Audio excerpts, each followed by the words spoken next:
हरे कृष्ण कृष्ण कृष्ण हरे हरे, हरे राम राम राम हरे हरे. भगवद्गीतेला गीतोपनिषदही म्हटले जाते. गीता ही वैदिक ज्ञानाचे सार तसेच वैदिक साहित्यातील एक अत्यंत महत्त्वपूर्ण उपनिषद आहे. अर्थात भगवद्गीतेवर इंग्रजीमध्ये अनेक भाष्ये लिहिली गेली आहेत व एखाद्याच्या मनात आणखी एका भाष्याच्या गरजेबद्दल प्रश्न निर्माण होऊ शकतो. या प्रस्तुत आवृत्तीबद्दल पुढील प्रमाणे स्पष्ट समर्थन करणे शक्य आहे. नुकतेच एका अमेरिकन महिलेने मला इंग्रजी भाषेतील कोणत्या तरी अनुवादाची शिफारस करण्यास आग्रह केला.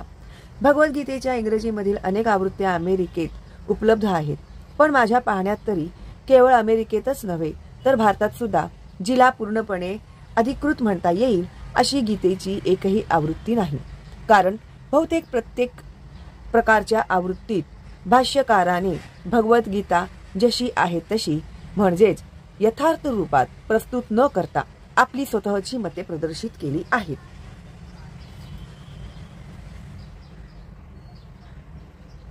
श्री भगवद्गीतेचा मूळ आशय खुद भगवद्गीतेतच सांगितला आहे.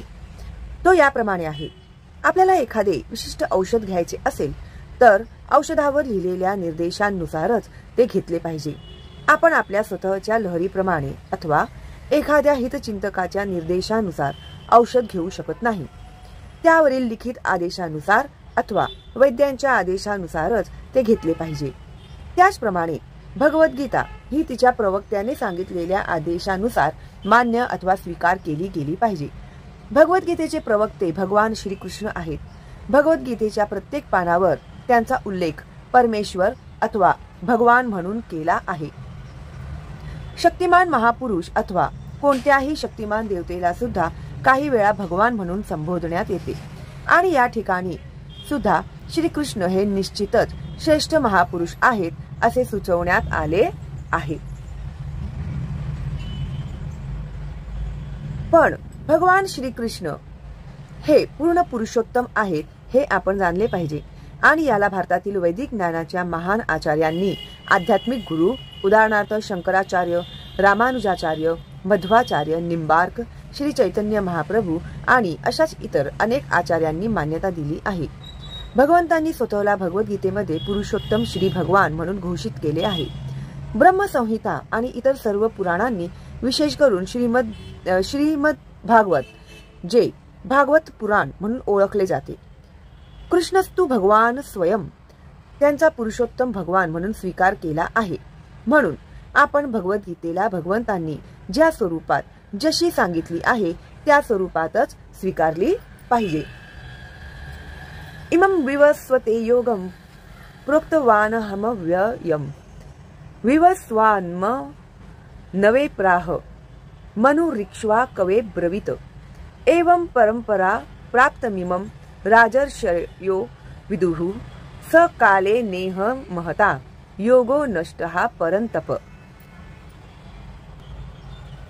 स एवायं मया तेद्य योगः प्रोक्तः पुरातनः भक्तोऽसि मे सखा चेति रहस्यं निहेत दुत्तमम्. या ठिकाणी भगवंत अर्जुनाला सांगतात की ही योग पद्धती म्हणजेच भगवद्गीता सर्वात आधी सूर्यदेवाला सांगण्यात आली आणि सूर्यदेवाने मनुने इक्ष्वाकुला आणि याप्रमाणे शिष्य परंपरेनुसार एक प्रवक्त्यानंतर दुसऱ्या प्रवक्त्याने याप्रमाणे चालत आली आहे. परंतु काळांतराने ती लुप्त झाल्यामुळे भगवंतांना ही पुन्हा सांगावी लागली. यावेळी त्यांनी ती अर्जुनाला कुरुक्षेत्र येथील युद्धभूमीवर सांगितली. अर्जुनाला ते सांगतात की हे परम रहस्य त्याला सांगण्याचे कारण म्हणजे तो त्यांचा भक्त आणि मित्र आहे. याचा अर्थ असा आहे की भगवद्गीता हा ग्रंथ विशेष करून भगवत भक्तांसाठीच आहे. अध्यात्मवादी साधकांचे 3 प्रकार असतात, ज्ञानी, योगी आणि भक्त किंवा निर्विशेषवादी, ध्यान योगी आणि भक्त. या ठिकाणी भगवंत अर्जुनाला स्पष्टपणे सांगतात की ते त्याला नवीन गुरु शिष्य परंपरेतील सर्वप्रथम श्रोता बनवित आहेत, कारण जुनी परंपरा खंडित झाली आहे. म्हणून सूर्यदेवापासून इतरांकडे चालत येणाऱ्या परंपरेमध्येच नवीन परंपरेची पुनर्स्थापना करावी. तसेच त्यांच्या शिकवणीचा नव्याने पुनःप्रचार अर्जुनानेच करावा अशी भगवंताची इच्छा होती.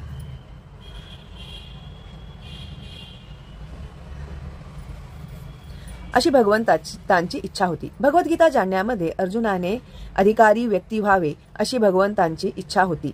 यासाठीच आपण पाहू शकतो तो भगवद्गीतेचा उपदेश खास करून अर्जुनालाच सांगण्यात आला, कारण अर्जुन हा भगवंतांचा भक्त, साक्षात शिष्य आणि जिवलग सखा होता. म्हणून ज्या व्यक्तीकडे अर्जुनासारखे गुण आहेत तो व्यक्तीच भगवद्गीता उत्तम प्रकारे जाणू शकते. ती व्यक्तीच भगवद्गीता उत्तम प्रकारे जाणू शकते. म्हणजेच त्याने भगवंतांशी प्रत्यक्ष संबंध प्रस्थापित करणाऱ्या भक्ताप्रमाणे असले पाहिजे. ज्यावेळी एखादा भगवंताचा भक्त होतो त्यावेळी त्याचा भगवंताबरोबर साक्षात संबंध प्रस्थापित होतो. हा एक अत्यंत गहन विषय आहे. परंतु थोडक्यात सांगायचे तर भक्ताचा पुरुषोत्तम श्री भगवान यांच्याबरोबर 5 निरनिराळ्या प्रकारांपैकी कोणत्याही एका प्रकाराने संबंध स्थापित होऊ शकतो. ते 5 प्रकार असे आहेत. एखादा निष्क्रिय अवस्थेमधील भक्त असू शकतो. 2. एखादा सक्रिय अवस्थेमधील भक्त असू शकतो. 3. एखादा मित्र या नात्याने भक्त असू शकतो. 4. एखादा माता किंवा पिता या नात्याने भक्त असू शकतो. 5. एखादा माधुर्य भावात भक्त असू शकतो. अर्जुनाचा भगवंताबरोबर सखा या नात्याने संबंध होता. मात्र या सख्या भावामध्ये आणि भौतिक जगात आढळून येणाऱ्या मैत्रीमध्ये आत्यंतिक फरक आहे. ही मैत्री दिव्य असते व ती कोणालाही प्राप्त होणे शक्य नाही. वस्तुतः प्रत्येकाच्या भगवंताबरोबर विशिष्ट संबंध आहे आणि या संबंधाची पुनर्जागृती भक्तिमय सेवेच्या पूर्णत्वाने होते. परंतु आपल्या स्थितीत भगवंताचेच नव्हे तर त्यांच्याबरोबर असणाऱ्या शाश्वत संबंधांचे सुद्धा आपल्याला विस्मरण झाले आहे. कोट्यवधी जीवांपैकी प्रत्येक जीवाचा भगवंताबरोबर विशिष्ट असा शाश्वत संबंध असतो आणि यालाच स्वरूप असे म्हटले जाते. प्रेममयी सेवेद्वारे एखादा स्वरूप स्थिती पुन्हा जागृत करून घेऊ शकतो व यालाच स्वरूप सिद्धी म्हणजे एखाद्या मूळ स्थितीचे परिपूर्णत्व असे म्हटले जाते. म्हणून अर्जुन हा भक्त होता आणि त्याचा भगवंताबरोबर सख्य भावामध्ये नित्य संबंध होता. अर्जुनाने भगवद्गीतेचा स्वीकार कसा केला हे जाणणे आवश्यक आहे. त्याने केलेल्या स्वीकृतीची पद्धत 10व्या अध्यायामध्ये 10, 12, 14 सांगितली आहे. अर्जुन वाच परमब्रह्म परमधाम पवित्रम परमं भवान पुरुषम शाश्वतम दिव्यामादि देवमजम विभुम आहुस्त्वा मृषयः सर्वे देवर्षि नारदस्तथा असितो देवलो व्यासः स्वयं चैव ब्रवीषि मे सर्वमेत द्रुतं मन्ये यन्मां वदसि केशव नहि ते भगव न्वतिं विवुर्देवा न दानवाः. अर्जुन म्हणाला, तुम्ही परमधाम, परमपवित्र आणि परमसत्य असे पुरुषोत्तम भगवान आहात. तुम्ही शाश्वत, अलौकिक, आदिपुरुष, अजन्मा आणि सर्वश्रेष्ठ आहात. नारद, असित, देवल आणि व्यास इत्यादी महान ऋषींनी देखील तुमच्या विषयीच्या या सत्याला मान्यता दिली आहे आणि आता तुम्ही स्वतःही मला हेच सांगत आहात. हे कृष्ण, तुम्ही मला जे सांगितले आहे त्याचा मी पूर्णपणे सत्य म्हणून स्वीकार करतो. हे भगवन, तुमचे स्वरूप दानव आणि देवही जाणू शकत नाहीत. पुरुषोत्तम भगवान यांच्याकडून भगवद्गीतेचे श्रवण केल्यानंतर अर्जुनाने श्रीकृष्णास परमब्रह्म म्हणून स्वीकारले. प्रत्येक जीव ब्रह्म आहे, पण परमजीव किंवा पुरुषोत्तम भगवान हे परमब्रह्म आहेत. परमधाम म्हणजे भगवंत हे सर्व गोष्टींचे परम आश्रयस्थान आहे. पवित्र म्हणजे ते शुद्ध आणि भौतिक विकारांपासून मुक्त आहेत. पुरुषम म्हणजे ते सर्वश्रेष्ठ भोक्ता आहेत. शाश्वतम म्हणजे मूळ, दिव्यम म्हणजे अलौकिक, आदिदेवम म्हणजे पुरुषोत्तम भगवान, अजम म्हणजे अजन्मा आणि विभूम म्हणजे सर्वश्रेष्ठ. आता काही जण विचार करतील की कृष्ण हा अर्जुनाचा मित्र असल्यामुळे अर्जुन त्याची खुशामत करण्यासाठी असे सांगत आहे. पण भगवद्गीतेच्या वाचकांच्या मनातील हा संशय काढून टाकण्यासाठी आणि ही स्तुती सप्रमाण आहे ते दाखवण्यासाठी अर्जुन पुढील श्लोकात सांगतो की श्रीकृष्ण हे पुरुषोत्तम भगवान आहेत. ही गोष्ट फक्त तोच नव्हे तर नारद, असित, देवाला आणि व्यासदेव इत्यादी थोर अधिकारी महर्षी सुद्धा मान्य करतात. सर्व आचार्यांनी स्वीकारलेल्या वैदिक ज्ञानाचा प्रसार करणारे हे सर्वश्रेष्ठ महर्षी आहेत. म्हणून अर्जुन श्रीकृष्णांना सांगतो की तुम्ही जे सांगत आहात त्याचा मी पूर्ण सत्य म्हणून स्वीकार करतो. सर्व मेत द्रुतम मन्ये, तुम्ही सांगितलेले सर्व सत्य म्हणून मी मान्य करतो. अर्जुन असेही सांगतो की भगवंतांचे व्यक्तित्व समजणे अत्यंत कठीण आहे आणि मोठमोठ्या देवता सुद्धा त्यांना जाणू शकत नाहीत.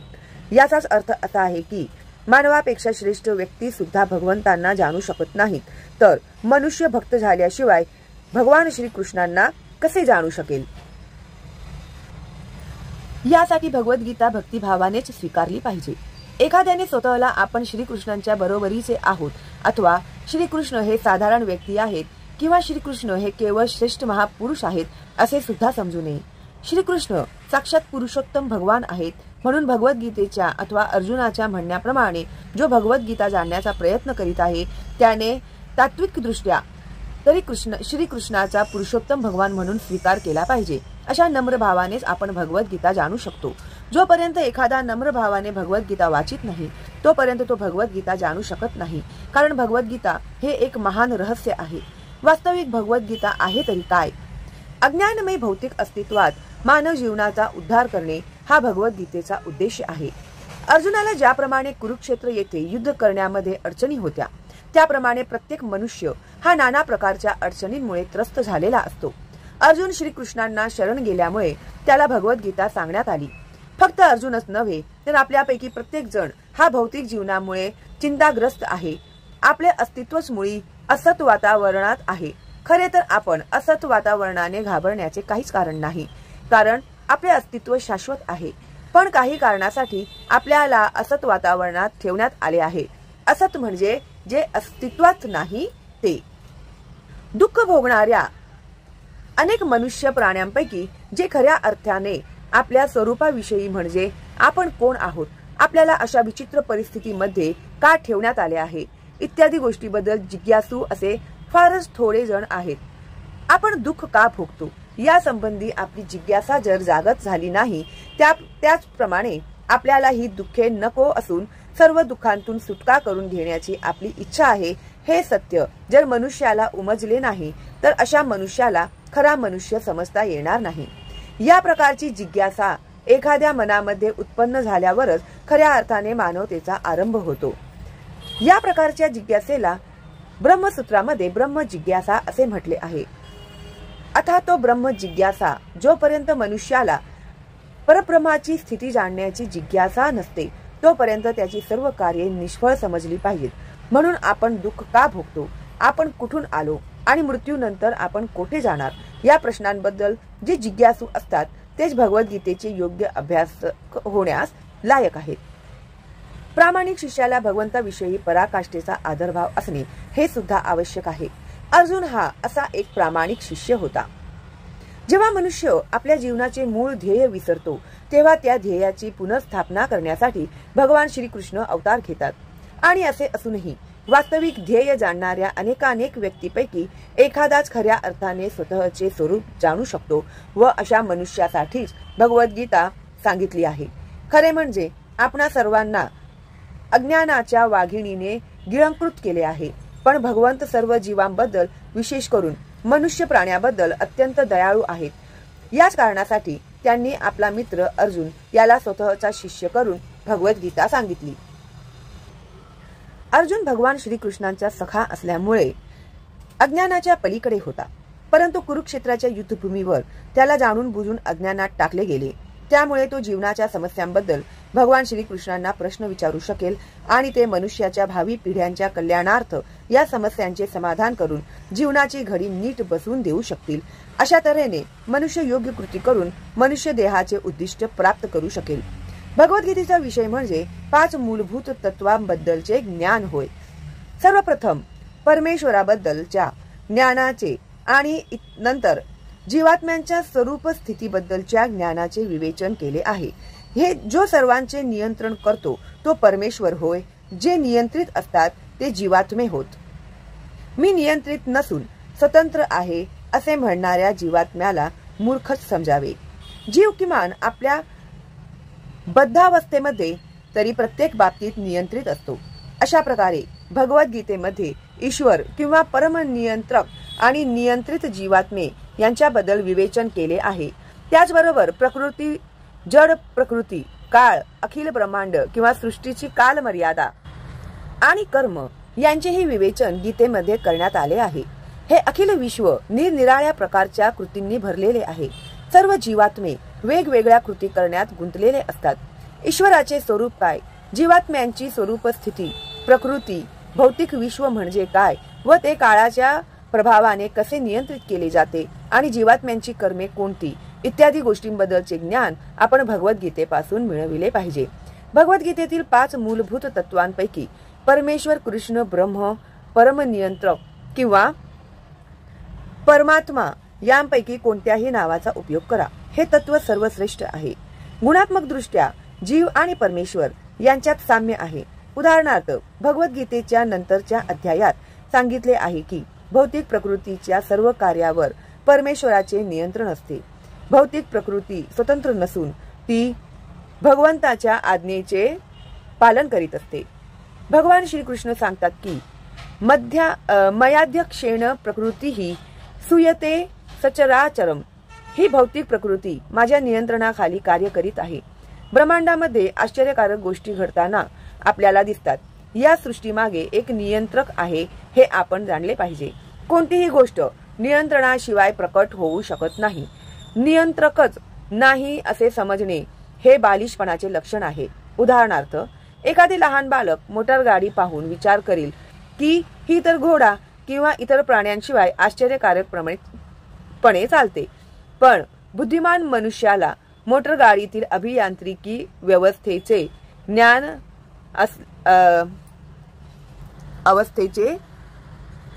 असते. त्याला सदैव माहीत असते की अशा यंत्रामागे यंत्र चालविणारा एखादा मनुष्य अथवा चालक असतोच. याचप्रमाणे परमेश्वर हा सुद्धा एखाद्या चालकासारखा आहे. त्याच्या मार्गदर्शनाखाली सर्व काही घडत असते.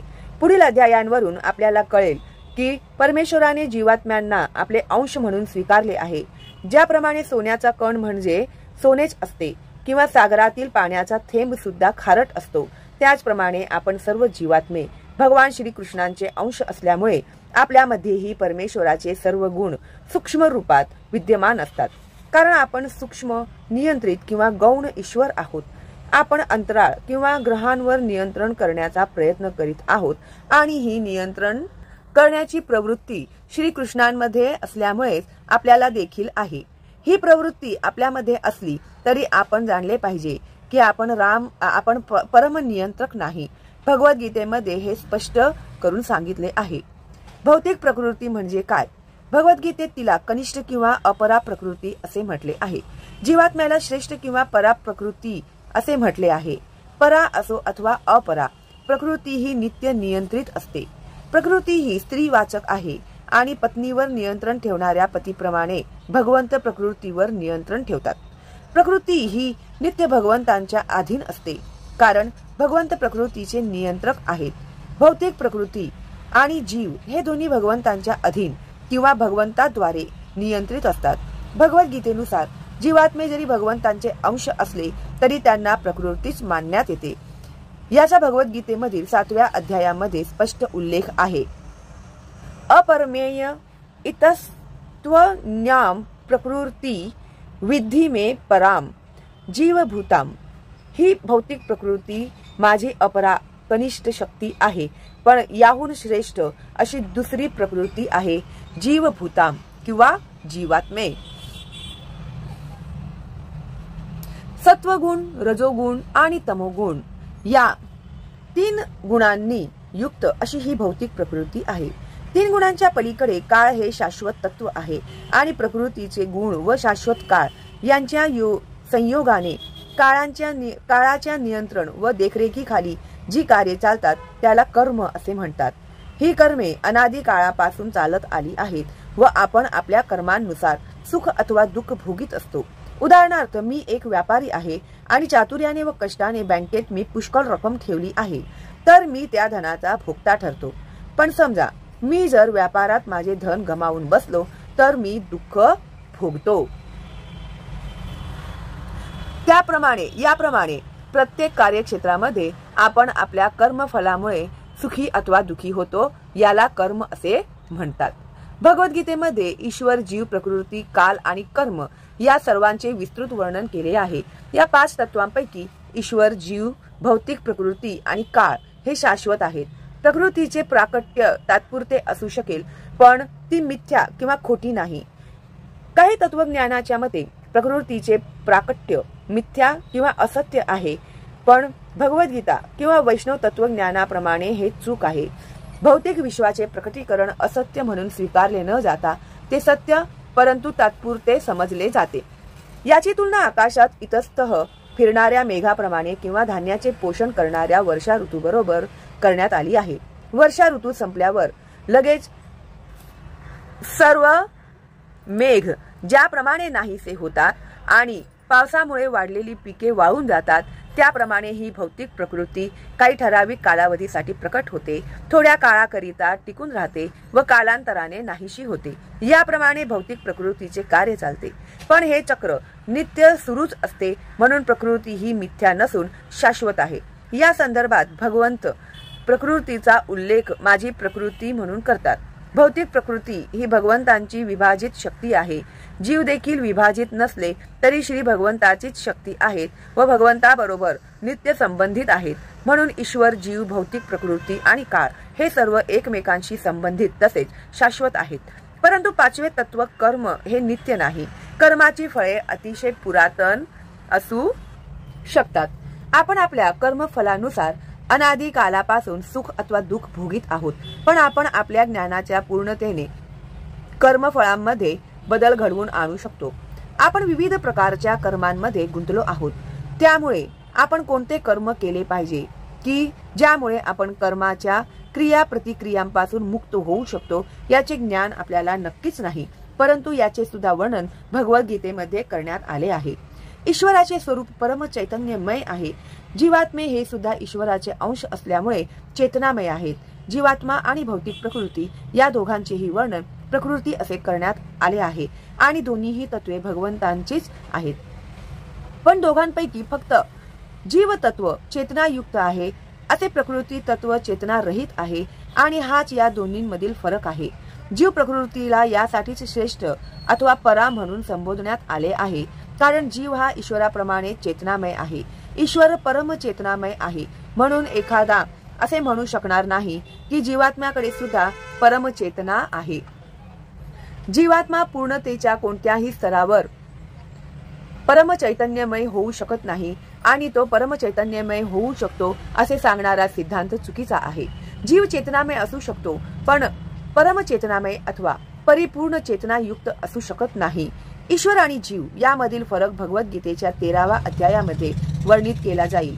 ईश्वर आणि जीव हे क्षेत्रज्ञ चेतनायुक्त आहे, परंतु जीव हा त्याच्या विशिष्ट शरीराचा ज्ञाता असतो, तर ईश्वर हा सर्व प्रकारच्या शरीरांचा ज्ञाता असतो. ईश्वर सर्व प्राण्यांच्या हृदयात स्थित असल्यामुळे त्याला प्रत्येक जीवाच्या मानसिक स्थितीचे ज्ञान असते. याचे स्मरण आपण ठेवले पाहिजे. असेही वर्णन करण्यात आले आहे की परमात्मा किंवा भगवान सर्वांच्या हृदयात ईश्वर किंवा नियंत्रक म्हणून वास करतात आणि जीवात्म्याच्या इच्छेनुसार कार्य करण्यासाठी त्याला मार्गदर्शन करीत असतात. जीवात्म्याला त्याच्या कर्माविषयी विस्मृती झालेली असते. सर्वप्रथम तो विशिष्ट कर्म करण्याचा निर्धार करतो आणि नंतर त्या कर्माच्या चांगल्या अथवा वाईट कर्म फलांमध्ये अडकून पडतो. ज्याप्रमाणे आपण जुनी वस्त्रे टाकून नवीन वस्त्रे धारण करतो, त्याप्रमाणे जीवात्मा एक विशिष्ट प्रकारचे शरीर त्यागून दुसरे शरीर धारण करतो. जीव याप्रमाणे देहांतर करीत आपल्या पूर्व कर्मांची फळे भोगीत असतो. जीवात्मा जेव्हा सत्व गुणांमध्ये स्थिर होतो किंवा स्थिर वृत्तीने स्वतः कोणत्या प्रकारचे कर्म करावे हे जाणतो, तेव्हा तो कर्मांमध्ये बदल घडवू शकतो आणि खरोखरच अशा रीतीने जो आपले पूर्व कर्म बदलू शकतो. यावरून सिद्ध होते की कर्म हे शाश्वत नाही. म्हणून आम्ही म्हटले आहे की ईश्वर, जीव, प्रकृती, काळ आणि कर्म या 5 तत्वांपैकी 4 तत्वे शाश्वत आहेत, परंतु कर्म मात्र अशाश्वत आहे. परमचेतनामय ईश्वर आणि जीवात्मा यांच्यात हेच साम्य आहे की ईश्वर आणि जीव दोघांचीही चेतना दिव्य आहे. जड प्रकृतीच्या संगतीमुळे चेतनेची निर्मिती होते ही कल्पना चुकीची आहे. चेतनेचा विकास विशिष्ट परिस्थितीमध्ये प्राकृतिक संमिश्रणाने होतो. या सिद्धांताचा भगवद्गीता स्वीकार करीत नाही. ज्याप्रमाणे रंगीत काचेमधून प्रकाश परावर्तित केल्यास तो विशिष्ट रंगाचा भासतो, त्याप्रमाणे चेतना ही जड प्रकृतीमधील परिस्थितीच्या अधीन होऊन विकृत होऊ शकते, पण परमेश्वराची चेतना भौतिक दृष्ट्या प्रभावित होऊ शकत नाही. श्री कृष्ण सांगतात की मयाद्य क्षीण प्रकृतीही. ज्यावेळी ते भौतिक जगामध्ये अवतार घेतात त्यावेळी ते भौतिक गोष्टींनी प्रभावित होत नाहीत. त्यांच्यावर असा प्रभाव पडत असता तर भगवद्गीतेसारख्या दिव्य विषयाबद्दल त्यांना बोलताच आले नसते. जोपर्यंत कोणी भौतिक वातावरणामुळे प्रदूषित झालेल्या चेतनेतून मुक्त होत नाही तोपर्यंत तो दिव्य जगताविषयी काहीही प्रतिपादन करू शकत नाही. म्हणून परमेश्वर भौतिक वातावरणामुळे प्रदूषित होत नाही. सद्यस्थितीमध्ये आपली चेतना भौतिक गुणांमुळे दूषित झाली आहे. भगवद्गीता आपल्याला जड प्रकृतीने प्रभावित झालेल्या आपल्या चेतनेचे शुद्धीकरण करण्यास शिकविते. शुद्ध चेतनेमध्ये किंवा शुद्ध भावनेमध्ये आपली सर्व कर्मे परमेश्वराच्या इच्छेनुसार होतात व त्यामध्येच आपल्याला आनंद प्राप्त होतो. आपली सर्व कार्ये थांबवायची अजिबात गरज नसून उलट त्या कार्यांचे शुद्धीकरण करणे आवश्यक आहे आणि अशा विशुद्ध कार्यांनाच भक्ती असे म्हणतात. भक्तियुक्त कर्मे सर्वसाधारण कर्माप्रमाणेच दिसतात पण खऱ्या अर्थाने ती दोषपूर्ण नसतात. एखाद्या अज्ञानी मनुष्याला वाटले की भक्त सामान्य मनुष्याप्रमाणेच कार्य करीत आहे पण अशा अल्पबुद्धी मनुष्याला माहीत नसते की भक्त किंवा भगवंतांची कार्ये ही अशुद्ध चेतनेमुळे किंवा जड पदार्थामुळे प्रदूषित झालेली नसतात. भक्त आणि भगवंत ती गुणातीत आहेत. परंतु आपण जाणले पाहिजे की सद्यस्थितीत आपली चेतना दूषित झाली आहे. आपण भौतिक प्रकृतीमुळे अशुद्ध होतो तेव्हा आपल्याला बद्ध म्हटले जाते. स्वतःला भौतिक प्रकृतीची निर्मिती समजून खोटी चेतना प्रदर्शित केली जाते. याला मिथ्या अहंकार असे म्हणतात. देवात्म बुद्धीत रत असलेल्या स्वतःची वास्तविक स्थिती जाणू शकत नाही. मनुष्याला देहात्म बुद्धीने मुक्त करण्यासाठीच भगवद्गीता सांगितली गेली आणि भगवंताकडून ज्ञान प्राप्ती करून घेण्यासाठीच अर्जुन या स्थितीत राहिला होता. आपण देहात्म बुद्धीने मुक्त झालेच पाहिजे कारण अध्यात्मवादी होण्याची ही पहिली पायरी आहे. ज्या मनुष्याला स्वतंत्र किंवा मुक्त होण्याची इच्छा आहे त्याने हे जाणणे आवश्यक आहे की तो म्हणजे हे भौतिक शरीर नव्हे. मुक्ती म्हणजे भौतिक चेतनेपासून स्वतंत्र होणे होय. भगवद्गीतात देखील मुक्तीची व्याख्या देण्यात आली आहे. मुक्तिर्हित्वान्यथारूपम स्वरूपेण व्यवस्थितिः. भौतिक जगातील अशुद्ध भावनेतून स्वतंत्र होणे व शुद्ध भावनेमध्ये स्थित होणे यालाच मुक्ती म्हटले जाते. भगवद्गीतेतील सर्व शिकवणुकीचा उपदेश या चेतनेने जागृतीकरण करणे हाच होय. म्हणून भगवद्गीतेच्या उपदेशाच्या शेवटी श्रीकृष्ण अर्जुनाला असे विचारतात की तू शुद्ध भावनेत स्थित झालास की नाही. शुद्ध भावनेत स्थित होणे म्हणजे भगवंतांच्या आज्ञांचे पालन करणे होय. हे शुद्ध भावनेचे सार सर्वस्व आहे. आपण भगवंतांचे अंश असल्यामुळे आपल्यात चेतना आधीपासून असतेच. तथापि भौतिक प्रकृतीच्या निकृष्ट गुणांद्वारे प्रभावित होण्याचे आपल्यामध्ये आकर्षण असते. परंतु भगवंत सर्वश्रेष्ठ असल्यामुळे हे आकर्षण त्यांना प्रभावित करू शकत नाही. परमेश्वर आणि सूक्ष्म जीवात्म्यांमध्ये हाच एक फरक आहे. ही चेतना किंवा भावना म्हणजे आहे तरी काय. ही भावना म्हणजे मी आहे. तेव्हा मी कोण आहे. अशुद्ध चेतनेच्या अंमलाखाली मी आहे म्हणजे जे काही मला दिसते ते सर्व माझे आहे. मी भोगी आहे. प्रत्येक जीवात्मा स्वतःला भौतिक सृष्टीचा मालक व निर्माता समजत असतो व या भावनेवरच हे जग चालत असते.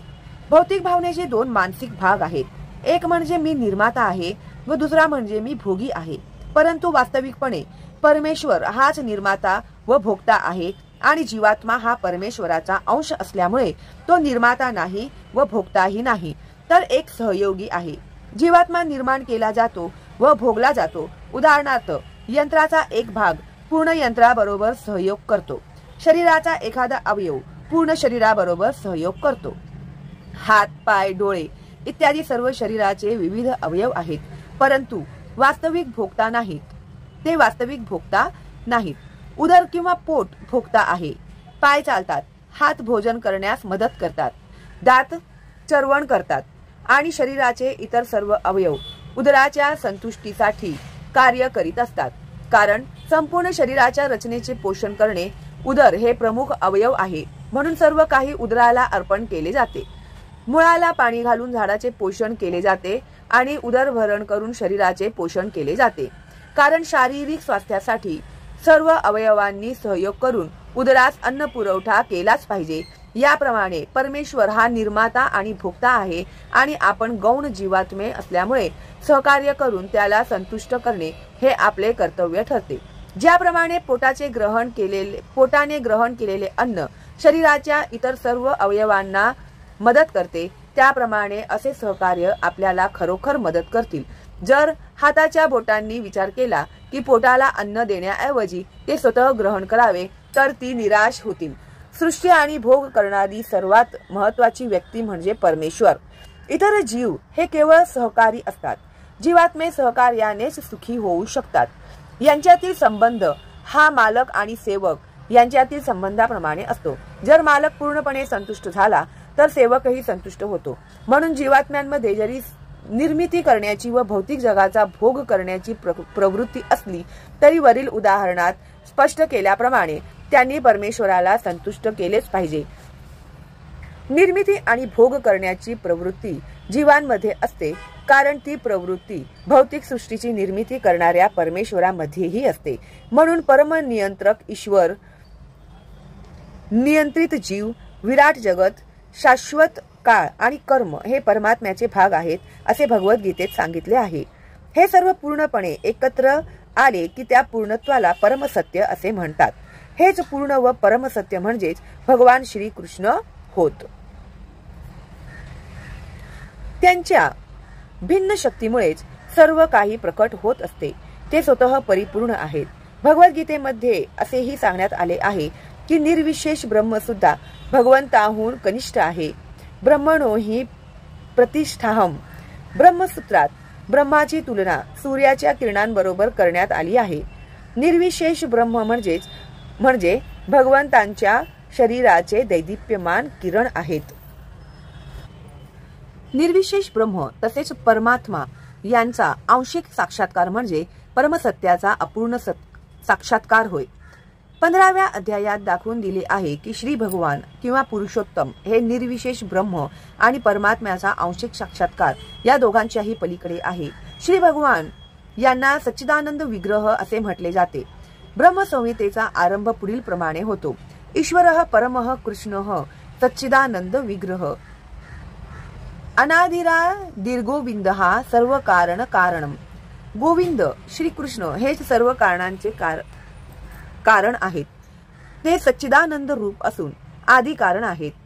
निर्विशेष ब्रह्माचा साक्षात्कार म्हणजे त्यांच्या सत नित्यत्व स्वरूपाचा साक्षात्कार होय. परमात्मा साक्षात्कार म्हणजे त्यांच्या सच्चित शाश्वत ज्ञान या स्वरूपाचा साक्षात्कार होय. परंतु भगवान श्रीकृष्ण यांचा साक्षात्कार म्हणजे सच्चित आणि आनंद, नित्य अस्तित्व, ज्ञान आणि आनंद या तिन्ही स्वरूपाचा पूर्ण विग्रह किंवा व्यक्तिमत्वामध्ये साक्षात्कार होय. अल्पज्ञानी लोक परमसत्याला निर्विशेष मानतात, परंतु वैदिक शास्त्रांप्रमाणे परमसत्य म्हणजे एक दिव्य व्यक्ती आहे. नित्यो नित्यानाम चेतनश्चेतनानाम कठोपनिषद 2:2-13. ज्याप्रमाणे आपण सर्व जीवात्म्यांना स्वतःचे स्वरूप आहे त्याप्रमाणे परमसत्य सुद्धा अखेर एक व्यक्तीच आहे आणि या पुरुषोत्तम भगवंतांचा साक्षात्कार म्हणजे त्यांच्या इतर सर्व दिव्य स्वरूपाचा पूर्ण साक्षात्कार होय. परमसत्य निराकार नाही. जर ते निराकार किंवा दुसऱ्या कोणत्या तरी वस्तूहून न्यून असते तर ते पूर्ण होऊ शकले नसते.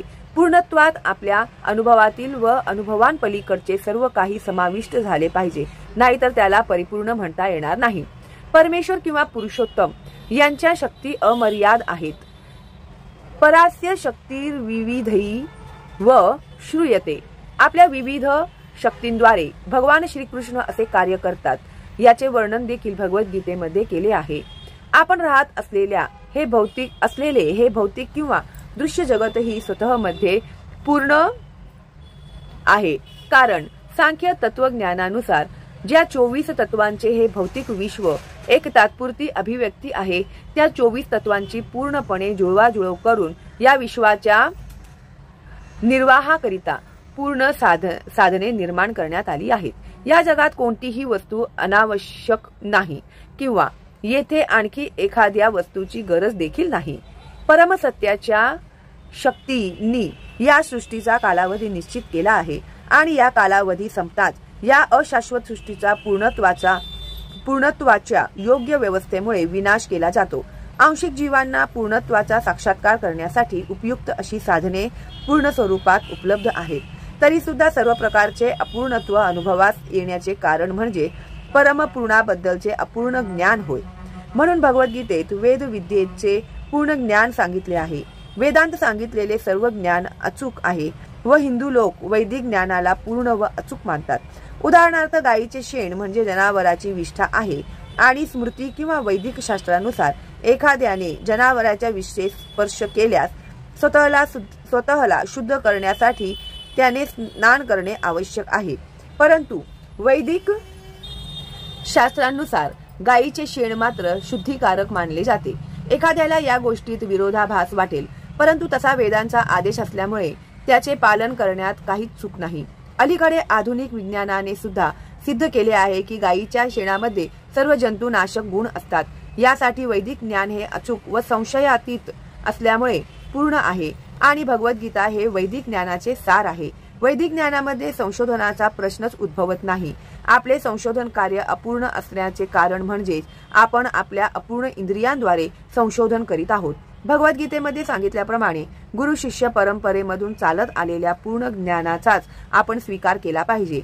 ज्या परंपरेचा आरंभ सर्वश्रेष्ठ गुरु स्वतः भगवान श्रीकृष्ण यांच्याकडून झाला आहे व अनेक आचार्यांद्वारे जी खाली चालत आली आहे, अशा परंपरेमधील योग्य व्यक्तीकडूनच आपण ज्ञान मिळविले पाहिजे। अर्जुनाने शिष्य या नात्याने भगवान श्रीकृष्णाकडून गीतोपदेश ग्रहण केला आणि भगवंतांच्या कोणत्याही वचनाला विरोध न करता त्याने प्रत्येक गोष्ट स्वीकारली। भगवद्गीतेचा एक भाग स्वीकारायचा आणि दुसरा नाकारायचा असे आपण करू शकत नाही। वैयक्तिक मताप्रमाणे काहीही अर्थ न लावता, कोणताही भाग न गाळता व ग्रंथाच्या विषय वस्तूमध्ये स्वतःच्या लहरीप्रमाणे ढवळाढवळ न करता भगवद्गीता स्वीकारली पाहिजे। वैदिक ज्ञानाची सर्वाधिक परिपूर्ण कृती म्हणून गीता स्वीकारली पाहिजे। वैदिक ज्ञानाचा उगम दिव्य आहे आणि या ज्ञानाचे पहिले वचन साक्षात परमेश्वराच्या मुखातून बाहेर आले आहे। परमेश्वराच्या वचनांना अपौरुषेय असे म्हणतात, कारण 4 प्रकारच्या दोषांनी दूषित असलेल्या या भौतिक जगातील व्यक्तीच्या शब्दांपेक्षा भगवंतांची वचने अतिशय वेगळी आहेत। एकबद्ध जीव हा 1 निश्चितपणे चुका करतो, 2 सतत भ्रमात असतो, 3 दुसऱ्यांना फसविण्याची इच्छा बाळगून असतो आणि 4 अपूर्ण इंद्रियांमुळे मर्यादित असतो। या दोषामुळे साधारण मनुष्याला सर्वव्यापी ज्ञानाचे संपूर्ण निवेदन करणे शक्य नाही। दोषपूर्ण जीव वैदिक ज्ञान प्रदान करू शकत नाही। सर्वप्रथम हे ज्ञान ब्रह्मदेवाला हृदयामध्ये सांगण्यात आले। ब्रह्मदेव हा सृष्टीमधील पहिला जीव आहे आणि त्याने ज्या मूळ रूपात या ज्ञानाची प्राप्ती भगवंतांकडून केली होती, त्याच रूपात आपल्या पुत्रांना व शिष्यांना हे ज्ञान प्रदान केले। भगवंत हे परिपूर्ण असल्यामुळे भौतिक प्रकृतीच्या नियमांमध्ये बद्ध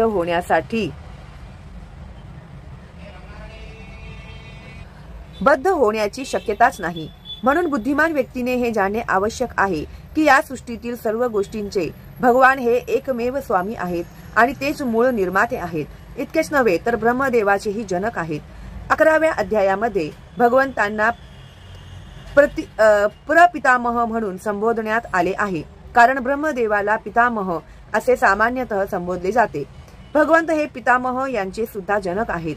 यासाठीच कोणत्याही व्यक्तीने कोणत्याही गोष्टीवर स्वतःचा हक्क गाजवू नये आणि भगवंतांनी आपल्यासाठी जो हिस्सा काढून ठेवला आहे त्याच गोष्टींचा त्याने स्वीकार करावा। भगवंतांनी आपल्याकरिता जो वाटा बाजूला काढून ठेवला आहे त्याचा उपयोग आपण कसा करावा याची अनेक उदाहरणे दिलेली आहेत। याचे वर्णन भगवद्गीतेमध्ये सुद्धा केले आहे। कुरुक्षेत्रावरील युद्धभूमीमध्ये सर्वप्रथम आपण लढू नये असे अर्जुनाने ठरविले होते। हा त्याचा स्वतःचा निर्णय होता। अर्जुनाने भगवंतांना सांगितले की स्वतःच्या नातलगांना ठार मारून राज्य उपभोगण्याची आपली इच्छा नाही। हा निर्णय शारीरिक स्तरावर आधारित होता। कारण तो स्वतःला शरीरच समजत होता आणि त्याचे भाऊ, भाचे, पुतणे, मेहुणे, आजोबा हे देह संबंधी होते. म्हणून त्याला आपल्या शारीरिक गरजांची पूर्ती करणे आवश्यक आहे असे वाटत होते. अर्जुनाचा हा दृष्टिकोन बदलण्यासाठीच भगवंतांनी भगवद्गीता सांगितली. सरतेशेवटी अर्जुन जेव्हा सांगतो की करिष्ये वचनम तव, तुमच्या शब्दाप्रमाणेच वागेन, तेव्हा तो भगवंतांच्या मार्गदर्शनानुसार कार्य करण्याचा निर्धार व्यक्त करतो. या जगात मनुष्यांनी कुत्रा मांजराप्रमाणे भांडणे योग्य नाही. मनुष्य जीवनाचे महत्त्व जाणण्या इतपत आणि सामान्य पशुप्रमाणे भांडण्याचे नाकारण्या इतपत मनुष्याने बुद्धिमान असणे आवश्यक आहे. मनुष्याने जीवनाचे ध्येय जाणले पाहिजे व हे जाणण्यासाठी आवश्यक ते मार्गदर्शन वैदिक शास्त्रामध्ये केले आहे आणि त्याचे सार भगवद्गीतेमध्ये देण्यात आले आहे. वैदिक साहित्य हे जनावरांसाठी नसून मनुष्यांसाठी आहे. पशु इतर पशूंची हत्या करू शकतात कारण त्यांच्या बाबतीत पापाचा प्रश्नच उद्भवत नाही. पण जर एखाद्या मनुष्याने स्वतःच्या अनियंत्रित जीवातृप्तीकरिता प्राण्याची हत्या केली तर तो निसर्ग नियमांप्रमाणे उल्लंघन केल्याबद्दल शिक्षेस जबाबदार ठरतो. भगवद्गीतेमध्ये स्पष्टपणे असे विश्लेषण करण्यात आले आहे की भौतिक प्रकृतीच्या विविध गुणांनुसार 3 प्रकारची कर्मे असतात. उदाहरणार्थ सत्व गुणातील कर्म, राजस आणि तामस गुणातील कर्मे. त्याचप्रमाणे 3 प्रकारचा आहार, उदाहरणार्थ सत्वगुणयुक्त आहार, राजसिक आणि तामसिक गुणयुक्त आहार, या सर्वांचे स्पष्टपणे आणि विस्तृत रूपात विश्लेषण केले आहे आणि भगवद्गीतेतील आदेशाचा जर योग्य उपयोग आपण केला तर आपले संपूर्ण जीवन शुद्ध बनते. सरतेशेवटी आपण भौतिक विश्वाच्या पलीकडे असलेले आपले ऐच्छिक अथवा इप्सित ध्येय गाठू शकतो. यद्गत्वान निर्वर्तन्ते तद्धामम परमम मम. या इप्सित ध्येयालाच सनातन, शाश्वत किंवा दिव्य जगत म्हटले जाते. या भौतिक जगामध्ये सर्व काही क्षणभंगूर आहे हे आपण पाहू शकतो. याची निर्मिती होते तेव्हा ही काळ स्थित राहते, काही अंशाची निर्मिती करते, क्षीण होते आणि शेवटी नाश पावते. हाच या भौतिक जगाचा नियम आहे. मग ते शरीर असो, फळ असो वा इतर काहीही असो. पण या क्षणिक जगतापलीकडेही दुसरे असे जग आहे ज्याच्याबद्दल आपल्याला माहिती आहे. ते जगत स्वरूपतः सनातन किंवा शाश्वत आहे. 11व्या अध्यायामध्ये जीव तसेच भगवान दोघांनाही सनातन म्हणण्यात आले आहे. आपला भगवंतांशी निकटचा संबंध आहे आणि आपण सर्व म्हणजेच सनातन धाम, सनातन श्री भगवान आणि सनातन जीव गुणात्मक दृष्ट्या एकच असल्यामुळे भगवद्गीतेचा उद्देश हा आपले सनातन कार्य किंवा सनातन धर्म, जे सर्व जीवांचे शाश्वत कार्य आहे, त्याची जागृती करून देणे हा आहे. आपण निरनिराळ्या प्रकारच्या तात्पुरत्या कार्यांमध्ये गुंतलो आहोत. आपण भगवंतांनी सांगितलेल्या कार्यांचा स्वीकार करतो तेव्हा या सर्व कार्यांचे शुद्धीकरण होते. वास्तविक त्यालाच शुद्ध जीवन म्हटले जाते. ज्याप्रमाणे जीव हे सनातन आहे त्याप्रमाणे भगवंत आणि त्याचे दिव्य धाम दोन्हीही सनातन आहेत व भगवंत आणि जीव यांचे सनातन धामामध्ये संयुक्तपणे मिलन होणे हे मानवी जीवनाचे पूर्णत्व आहे. जीव हे भगवंतांचे पुत्र असल्यास कारणाने भगवंत जीवांबद्दल अत्यंत दयाळू आहेत. भगवद्गीतेमध्ये भगवंत घोषित करतात की सर्व योनिषु अहम ब्रिजप्रदः पिता, मी सर्वांचा पिता आहे. अर्थात ज्यांच्या त्यांच्या विविध कर्मानुसार सर्व प्रकारच्या योनींमध्ये जीव आहेत. पण भगवंत या ठिकाणी दावा करतात की ते या सर्वांचेच पिता आहेत. यासाठीच पतित आणि बद्ध जीवांचा उद्धार करण्यासाठी तसेच त्यांना सनातन शाश्वत धामामध्ये पुन्हा बोलाविण्यासाठी भगवंत अवतार घेतात. सनातन धामामध्ये प्रवेश केल्यामुळे जीव पुन्हा भगवंतांच्या सहवासात आपले शरीर प्राप्त करतात. स्वतः भगवान विविध अवतार धारण करतात किंवा आपल्या विश्वासू सेवकांना पुत्र, पार्षद अथवा आचार्य म्हणून बद्ध जीवांचा उद्धार करण्यासाठी पाठवितात. यावरून सिद्ध होते की सनातन धर्म हा कोणत्याही भौगोलिक धर्माच्या पद्धती पुरताच मर्यादित नसून ते शाश्वत भगवंतांशी संबंध असणाऱ्या शाश्वत जीवांचे शाश्वत कार्य आहे. पूर्वी सांगितल्याप्रमाणे सनातन धर्म म्हणजे जीवांचे शाश्वत कार्य होय. श्रीपाद रामानुजाचार्य सनातन शब्दाचा अर्थ असा सांगतात की ज्याला आरंभही नाही आणि अंतही नाही. म्हणून ज्यावेळी आपण सनातन धर्माबद्दल बोलतो तेव्हा श्रीपाद रामानुजाचार्यांच्या प्रमाणाच्या आधारावर आपण समजले पाहिजे की त्याला आरंभही नाही आणि अंतही नाही. इंग्रजी भाषेतील रिलिजन शब्द हा सनातन धर्म आणि शब्दापासून थोडा भिन्न आहे. रिलिजन शब्दावरून विश्वास या कल्पनेची जाणीव होते आणि विश्वास हा बदलू शकतो. एका विशिष्ट पद्धतीवर एखाद्याचा विश्वास असू शकतो आणि ती व्यक्ती विश्वास बदलून दुसऱ्या पद्धतीचा अवलंब करू शकते, परंतु कधीच बदलू शकत नाही. अशा कार्याला उद्देशून सनातन धर्म असे म्हटले जाते. उदाहरणार्थ, पाण्यापासून द्रवरूपता जशी वेगळी करता येत नाही किंवा अग्नीपासून उष्णता जशी वेगळी करता येत नाही, त्याचप्रमाणे शाश्वत जीवाचे शाश्वत कार्य त्याच्यापासून म्हणजे जीवापासून अलग करता येत नाही. सनातन धर्म शाश्वत काळासाठी जीवाशी संलग्न आहे. म्हणून ज्यावेळी आपण सनातन धर्माबद्दल बोलतो तेव्हा श्रीपाद रामानुजाचार्यांच्या प्रमाणावरून आपण निश्चितपणे जाणले पाहिजे की त्याला आरंभ आणि अंत दोन्हीही नाही. ज्याला आदी अंत काहीच नाही ते सांप्रदायिक असूच शकत नाही, कारण ज्याला कोणत्याही प्रकारच्या बंधनांनी सीमित करताच येत नाही. जे सांप्रदायिक पंथांचे आहेत ते सनातन धर्माला सुद्धा चुकीचे सांप्रदायिक समजतील. परंतु आपण या विषयात सखोल ज्ञान प्राप्त केले व आधुनिक विज्ञानाच्या प्रभावामध्ये याचा विचार केल्यास आपल्याला आढळून येईल की सनातन धर्म हा या जगातीलच नव्हे तर संपूर्ण सृष्टीतील जीवांचा आहे. सनातन धर्माहून इतर ज्या धार्मिक श्रद्धा संप्रदाय आहेत त्यांचा मानवीय इतिहासाच्या वृत्तांमध्ये आरंभ असू शकतो, पण सनातन धर्माच्या इतिहासाला प्रारंभच नाही, कारण हा शाश्वतरित्या जीवाबरोबरच संलग्न असतो. जीवांना आदी आणि अंत नाही अशी मते प्रामाणिक शास्त्रे जीवांच्या संदर्भात सांगतात. गीतेमध्ये सांगण्यात आले आहे की जीवाचा कधी जन्मही होत नाही किंवा मृत्यूही होत नाही. तो शाश्वत व अविनाशी आहे. क्षणभंगूर भौतिक शरीराच्या विनाशानंतर सुद्धा तो अस्तित्वातच राहतो. सनातन धर्माच्या संकल्पनेबाबत विचार करताना आपण धर्माचे स्वरूप मूळ संस्कृत शब्दाच्या अर्थावरून जाणणे आवश्यक आहे. धर्म म्हणजे एखाद्या गोष्टीची नित्य संबंधित असणारा गुण होय. धर्म म्हणजे एखाद्या गोष्टीशी नित्य संबंधित असणारा गुण होय. आपण गृहीत धरून चालतो की अग्नीबरोबर उष्णता आणि प्रकाश आहे आणि उष्णता व प्रकाश यांच्याशिवाय अग्नी हा शब्दच अर्थहीन आहे. याचप्रमाणे जीवाच्या अशा अनिवार्य भागाचा आपण विचार केला पाहिजे की जो जीवाचा नित्य संबंधी भाग किंवा गुण म्हणजेच जीवाचा शाश्वत धर्म होय. ज्यावेळी सनातन गोस्वामींनी श्री चैतन्य महाप्रभूंना प्रत्येक जीवाच्या स्वरूपाबद्दल विचारले त्यावेळी चैतन्य महाप्रभूंनी उत्तर दिले की जीवाचे स्वरूप अथवा वैधानिक स्थिती म्हणजेच श्री भगवान यांची सेवा करणे होय. आपण चैतन्य महाप्रभूंच्या विधानाचे जर विश्लेषण केले तर आपल्याला सहजपणे असे दिसून येईल की प्रत्येक जीव हा दुसऱ्या जीवाची सतत सेवा करण्यामध्ये गुंतलेला असतो आणि ते असे करताना जीवन उपभोगीत असतो. ज्याप्रमाणे सेवक मालकाची सेवा करीत असतो त्याचप्रमाणे खालच्या स्तरातील पशु मानवाची सेवा करीत असतात. अ हा ब मालकाची सेवा करतो, ब हा क मालकाची आणि क हा ड मालकाची सेवा करतो इत्यादी. याप्रमाणेच आपण पाहू शकतो की एक मित्र दुसऱ्या मित्राची सेवा करतो, माता आपल्या पुत्रांची, पत्नी पतीची आणि पती आपल्या पत्नीची सेवा करतो इत्यादी. जर आपण या पद्धतीने जगण्याचा प्रयत्न केला तर दिसून येईल की समाजामध्ये सेवेच्या बाबतीत कोणताच अपवाद आढळून येणार नाही. एखादा राजकारणी जनकल्याणार्थ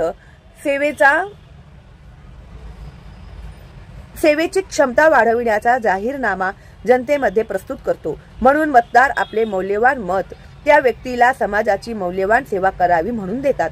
दुकानदार ग्राहकाची आणि कारागीर भांडवलदाराची सेवा करतो, भांडवलदार आपल्या कुटुंबाची सेवा करतो आणि कुटुंब शाश्वत जीवाच्या शाश्वत सेवा क्षमतेप्रमाणे राष्ट्राची सेवा करतो. अशा रीतीने आपण पाहू शकतो की कोणताही जीव एक दुसऱ्याची सेवा करण्यापासून अपवाद नाही आणि म्हणून आपण निर्धास्तपणे असा निष्कर्ष काढू शकतो की सेवाभाव हा जीवाचा नित्य सहयोगी आहे आणि सेवा करणे हा जीवाचा सनातन धर्म आहे. तरीही मनुष्य विशिष्ट काळ आणि परिस्थितीप्रमाणे विशिष्ट पद्धतीच्या धर्माचा स्वीकार करतो आणि याप्रमाणे स्वतःला हिंदू, मुस्लिम, ख्रिश्चन, बौद्ध किंवा इतर प्रकारच्या सांप्रदायिक पंथाचा मानतो. अशा ह्या उपाधी म्हणजे सनातन धर्म नव्हे. एखादा हिंदू आपली श्रद्धा बदलून मुस्लिम किंवा एखादा मुस्लिम हिंदू अथवा ख्रिश्चन स्वतःची श्रद्धा बदलून काहीही बनू शकतो इत्यादी. परंतु कोणत्याही परिस्थितीत धार्मिक श्रद्धा बदलल्याने जीवाचा इतरांची सेवा करण्याचा हा शाश्वत गुणधर्म बदलूच शकत नाही. हिंदू, मुस्लिम किंवा ख्रिश्चन हे कोणत्याही परिस्थितीत कोणाचे न कोणाचे तरी सेवक आहेतच. याप्रमाणे एखाद्या विशिष्ट धर्मावर श्रद्धा असणे म्हणजे त्या जीवाचा तो सनातन धर्म आहे असे नाही, तर सेवा करणे हाच जीवाचा सनातन धर्म आहे. खरे तर आपण सेवाभावामध्येच भगवंताशी संबंधित आहोत. भगवंत सर्वश्रेष्ठ भोक्ता आहेत आणि आपण जीव त्यांचे सेवक आहोत. आपली निर्मिती ही त्यांच्या भोगासाठी झाली आहे आणि जर आपण भगवंतांच्या शाश्वत आनंदामध्ये सहभागी झालो तरच आपण आनंदी होऊ शकतो. याखेरीज आपण आनंदी होऊ शकत नाही. ज्याप्रमाणे शरीराचा कोणताही अवयव उदराशी सहकार्य केल्याशिवाय आनंदी होऊ शकत नाही, त्याचप्रमाणे स्वतंत्रपणे कोणीच आनंद प्राप्ती करू शकत नाही. जीवाला भगवंताची दिव्य प्रेममयी सेवा केल्या वाचून आनंदी होणे शक्यच नाही. भगवद्गीतेमध्ये 7.20 देवदेवतांची सेवा किंवा पूजा करण्यास मान्यता नाही. कामैस्तैस्तैर्हृदत ज्ञानः प्रपद्यन्ते न्यदेवताः तं तं नियममास्थाय प्रकृत्या नियताः स्वया. ज्यांची बुद्धिमत्ता भौतिक विषय वासनायुक्त इच्छांनी हिरावून घेतली आहे ते देवतांना शरण जातात आणि स्वतःच्या मताप्रमाणे विशिष्ट विधी विधानांचे पालन करतात. या ठिकाणी स्पष्टपणे सांगण्यात आले आहे की भौतिक इच्छांनी प्रेरित झालेले लोक भगवान श्रीकृष्णांची पूजा न करता देवतांची पूजा करतात. जेव्हा आम्ही श्रीकृष्ण नावाचा उल्लेख करतो तेव्हा ते नाव कोणत्याही संप्रदायाला उद्देशून म्हणत नाही. श्रीकृष्ण म्हणजे सर्वोच्च आनंदाचे भांडार किंवा आनंद सरोवर होय आणि याची पुष्टी शास्त्राने केली आहे. आपण सर्वजण आनंद प्राप्तीसाठी धडपडत असतो. आनंद योगाभ्यासात वेदांत सूत्र 1.1.12 भगवंतांप्रमाणेच जीव हे चेतनायुक्त आहेत, पण ते आनंदाच्या शोधात आहेत. भगवंत हे नित्य आनंदीच आहेत आणि जर जीवांनी त्यांचा संग केला तर जीव सुद्धा आनंदी होतात. अशा मर्त्य जगामध्ये वृंदावनातील आनंदमयी लीला दाखविण्यासाठी भगवंत अवतार घेतात. भगवान श्रीकृष्ण ज्यावेळी वृंदावनामध्ये होते त्यावेळी त्यांनी आपल्या गोपमित्र, गोपिका, वृंदावनातील निवासी आणि गायी यांच्याबरोबर ज्या लीला केल्या त्या पूर्ण आनंदमयी होत्या. वृंदावनातील सर्व निवासी श्रीकृष्णांशिवाय इतर काही जाणतच नव्हते. इतकेच नव्हे तर भगवान श्रीकृष्णांनी आपले पिता नंद महाराज यांना इंद्रदेवाची पूजा करण्यापासून देखील परावृत्त केले, कारण त्यांना ही वस्तुस्थिती दाखवून द्यायची होती की लोकांनी कोणत्याही देवतांची पूजा करण्याची गरज नाही. त्यांनी भगवंतांचीच पूजा करणे आवश्यक आहे, कारण त्यांचे अंतिम ध्येय भगवत धामास जाणे हे आहे. भगवान श्रीकृष्णांच्या धामाबद्दल भगवद्गीतेमध्ये 15व्या अध्यायाच्या 6व्या श्लोकामध्ये वर्णन केले आहे की 15.6 न तद्भासयते सूर्यो न शशांको न पावकः यद्गत्वा न निवर्तन्ते तद्धाम परमं मम. माझ्या परमधामाला सूर्य, चंद्र, अग्नी किंवा विद्युत शक्ती हे प्रकाशित करीत नाहीत. जे या परमधामात प्रवेश करतात ते पुन्हा कधीच या भौतिक जगामध्ये परत येत नाहीत. या श्लोकामध्ये शाश्वत आकाशाबद्दल वर्णन करण्यात आले आहे. अर्थात आकाशाबद्दलची आपली संकल्पना भौतिक आहे आणि आकाशाचा विचार आपण सूर्य, चंद्र, तारे इत्यादींच्या संबंधात करतो. पण या श्लोकामध्ये भगवंत सांगतात की शाश्वत आकाशामध्ये चंद्र, सूर्य किंवा अग्नीची गरज नाही, कारण आध्यात्मिक जग भगवंतापासून निघणाऱ्या दिव्य किरणांमुळे म्हणजेच ब्रह्मज्योतीमुळे प्रकाशित झालेले आहे. आपण महत्प्रयासाने इतर ग्रहांवर जाण्याचा प्रयत्न करीत आहोत, परंतु या इतके भगवंतांच्या परमधामाला जाणणे अवघड नाही. या परमधामाला गोलोक असे म्हटले जाते. ब्रह्मसंहितेमध्ये 5.37 याचे अत्यंत सुंदर वर्णन करण्यात आले आहे. गोलोक एव निवसत्य खिलात्म भूतः. भगवंत नित्य गोलोकामध्ये निवास करतात, तरी सुद्धा या जगातूनही आपण त्यांना गाठू शकतो आणि यासाठीच भगवंत आपल्या मूळ सच्चिदानंद विग्रह स्वरूपामध्ये अवतीर्ण होतात. जेव्हा ते आपले स्वरूप प्रकट करतात तेव्हा ते कसे दिसतात याबद्दल तर्क करणे व्यर्थ आहे. अशा प्रकारच्या काल्पनिक तर्कवितर्कांना टाळण्यासाठीच भगवंत जेव्हा अवतरित होतात तेव्हा ते स्वतःच्या मूळ श्याम सुंदर रूपामध्ये अवतरित होतात. दुर्दैवाने ज्यावेळी भगवंत आपल्यापैकीच एक म्हणून अवतीर्ण होतात आणि एका मानवाप्रमाणेच लीला करतात तेव्हा अल्पबुद्धी लोक त्यांचा उपहास करतात. परंतु असे असले तरी भगवंतांना आपण आपल्यापैकीच एक आहेत असे समजू नये. भगवंत स्वतः सर्व शक्तिमान असल्याने ते आपल्या समक्ष स्वतःच्या मूळ रूपात प्रकट होऊन लीला करतात. त्यांच्या या लीला गोलोकातील लीलांप्रमाणेच असतात.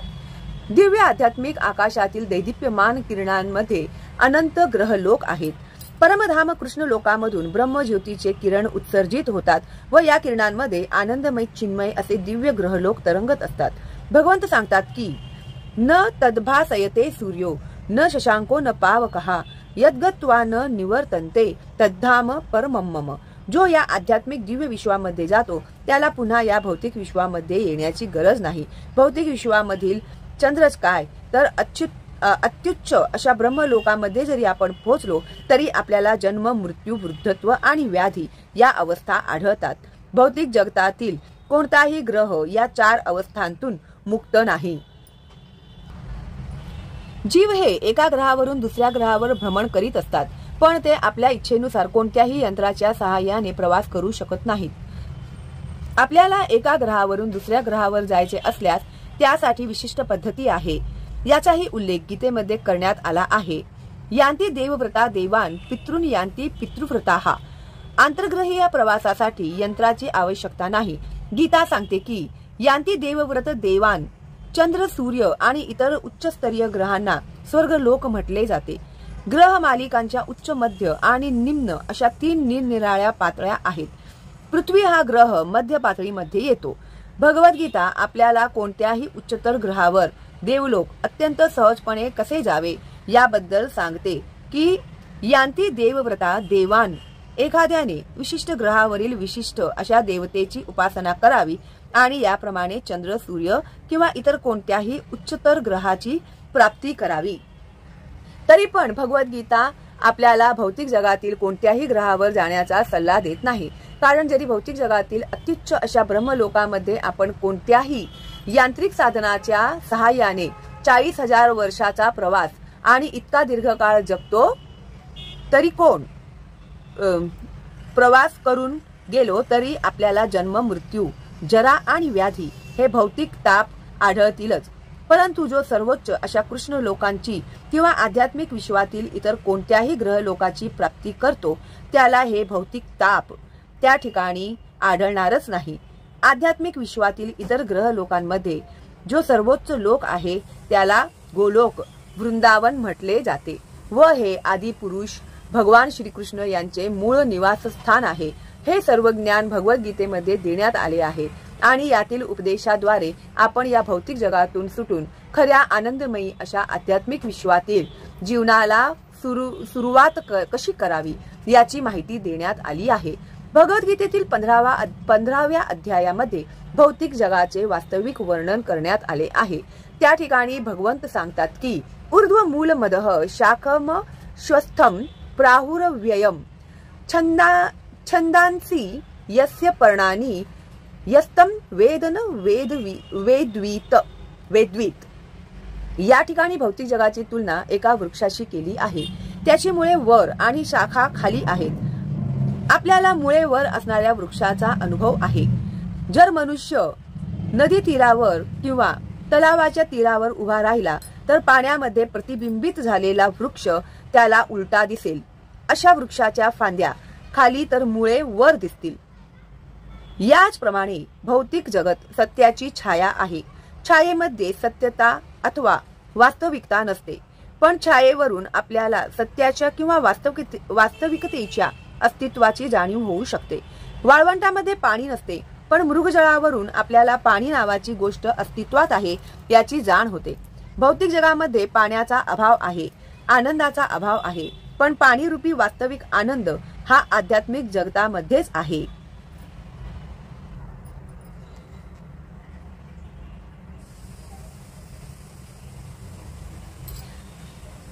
ज्याप्रमाणे मनुष्य जुन्या वस्त्रांचा त्याग करून नवीन वस्त्रे धारण करतो, त्याप्रमाणे आत्माही जुन्या आणि निरुपयोगी शरीराचा त्याग करून नवीन भौतिक शरीर धारण करतो. 2.22 भौतिक सृष्टी निर्माण करण्यासाठी भगवान श्रीकृष्ण 3 विष्णू रूपांमध्ये विस्तारित होतात. त्यापैकी पहिले विष्णू रूप महाविष्णू समस्त भौतिक शक्तीचे बीज, जे महत्व त्यास निर्माण करतात. 7.4 तात्पर्य.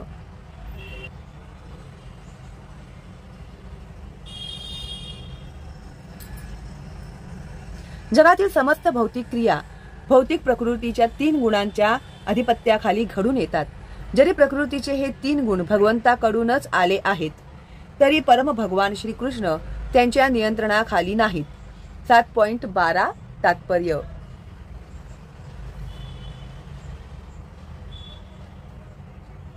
ब्रह्मदेवाच्या दिवसाच्या सुरुवातीला सर्व जीवात्मे अप्रकट अवस्थेतून प्रकट अवस्थेत येतात आणि त्यानंतर जेव्हा रात्र होते तेव्हा ते अव्यक्तामध्ये पुन्हा लीन होतात.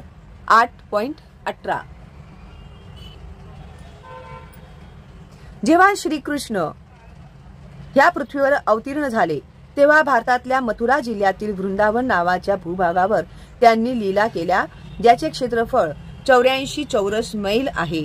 8.21. जीवनाची ही सर्वोच्च परिपूर्ण अवस्था भक्ताला आध्यात्मिक आकाशातील गोलोक वृंदावन नावाच्या श्रीकृष्णांच्या धामात घेऊन जाते, जेथे भक्त शाश्वतरित्या सुखी होतो. 8.28 तात्पर्य. गुन्हेगारांना शिक्षा देणारे अनेक जीव आहेत व यमराज हे त्यांचे प्रमुख आहेत. पृथ्वीजवळच्या एका ग्रहावर यमराज स्थित आहेत, जे खूप पापी आहेत. त्यांना मृत्यूनंतर येथे नेले जाते व त्यांच्यासाठी यमराजांनी त्यांना अनेक प्रकारच्या शिक्षा देण्याची व्यवस्था केली आहे. 10.29 तात्पर्य.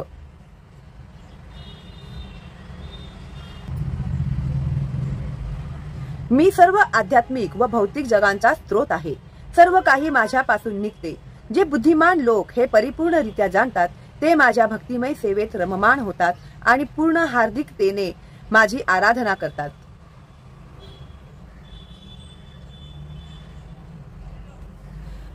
ज्यांना महान ऋषी निर्विशेष ब्रह्म समजतात तेच हे परमपुरुष आहेत. त्यांनाच भक्तगण पूर्ण पुरुषोत्तम भगवान म्हणून ओळखतात व सामान्य लोक त्यांना भौतिक प्रकृतीपासून निर्माण झालेले व्यक्ती समजतात. परंतु ज्यांनी पूर्वजन्मात अनेकानेक पुण्य कार्ये केली आहेत, ती ही बालके त्या पूर्ण पुरुषोत्तम भगवंतांसोबत खेळत आहेत. 11.8 तात्पर्य. हे विश्वेश्वर, हे विश्वरूप, तुमच्या देहामध्ये मी अमर्यादित आणि सर्वत्र पसरलेल्या असंख्य भुजा, मुख आणि नेत्रांना पाहतो आहे. तुमच्यामध्ये मला आदी, मध्य आणि अंत काहीच दिसत नाही. 11.16 तात्पर्य. ह्या शरीरात एक अन्य दिव्य भोक्ता आहे, जो भगवंत व परम स्वामी आहे, जो देखरेख करतो व अनुमती देतो व ज्याला परमात्मा म्हणून ओळखले जाते. 13.23.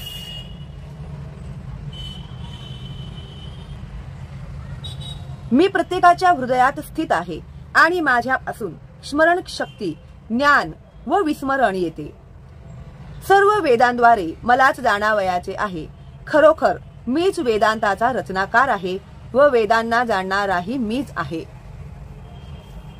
15.15. भगवंत आपल्याला वैकुंठ जगताची प्राप्ती पुढील पद्धतीने करून घेण्याचे सुचवितात. भगवद्गीता 15.5. निर्माण मोहा जितसंग दोषा आध्यात्म नित्या विनिवृत्त कामाः द्वंद्वैर्विमुक्ताः सुख दुःख संज्ञैर्गच्छन्त्य मूढाः पदम व्ययम तत्.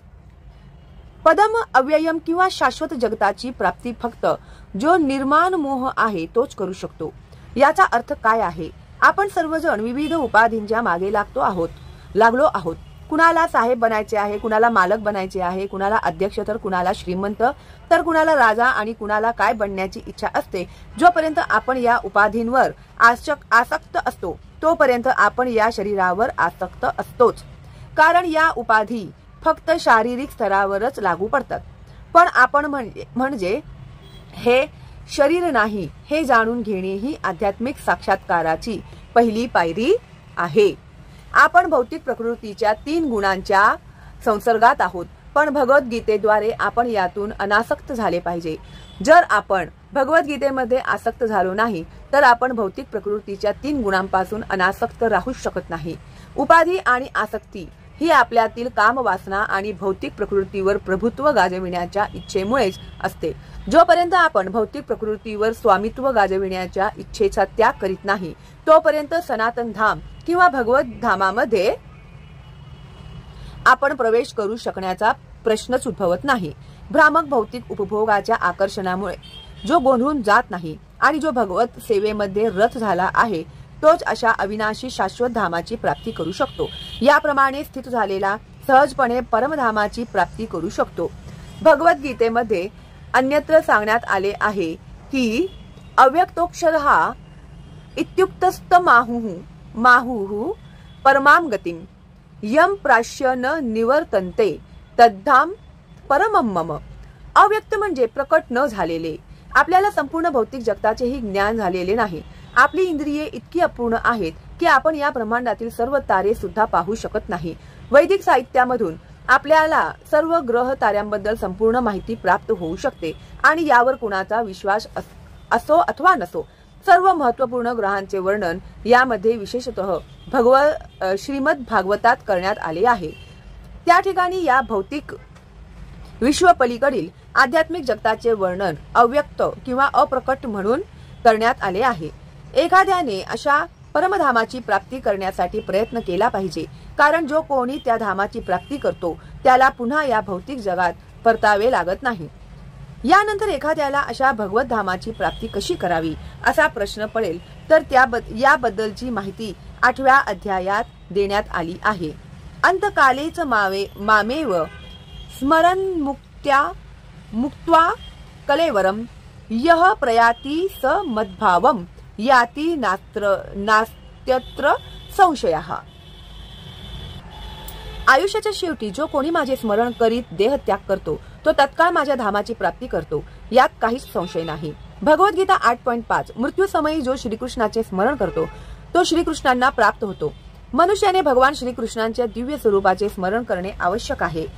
ज्याने दिव्य स्वरूपाचे चिंतन करीत देह त्याग केला आहे त्याला नक्कीच आध्यात्मिक धामाची प्राप्ती होते.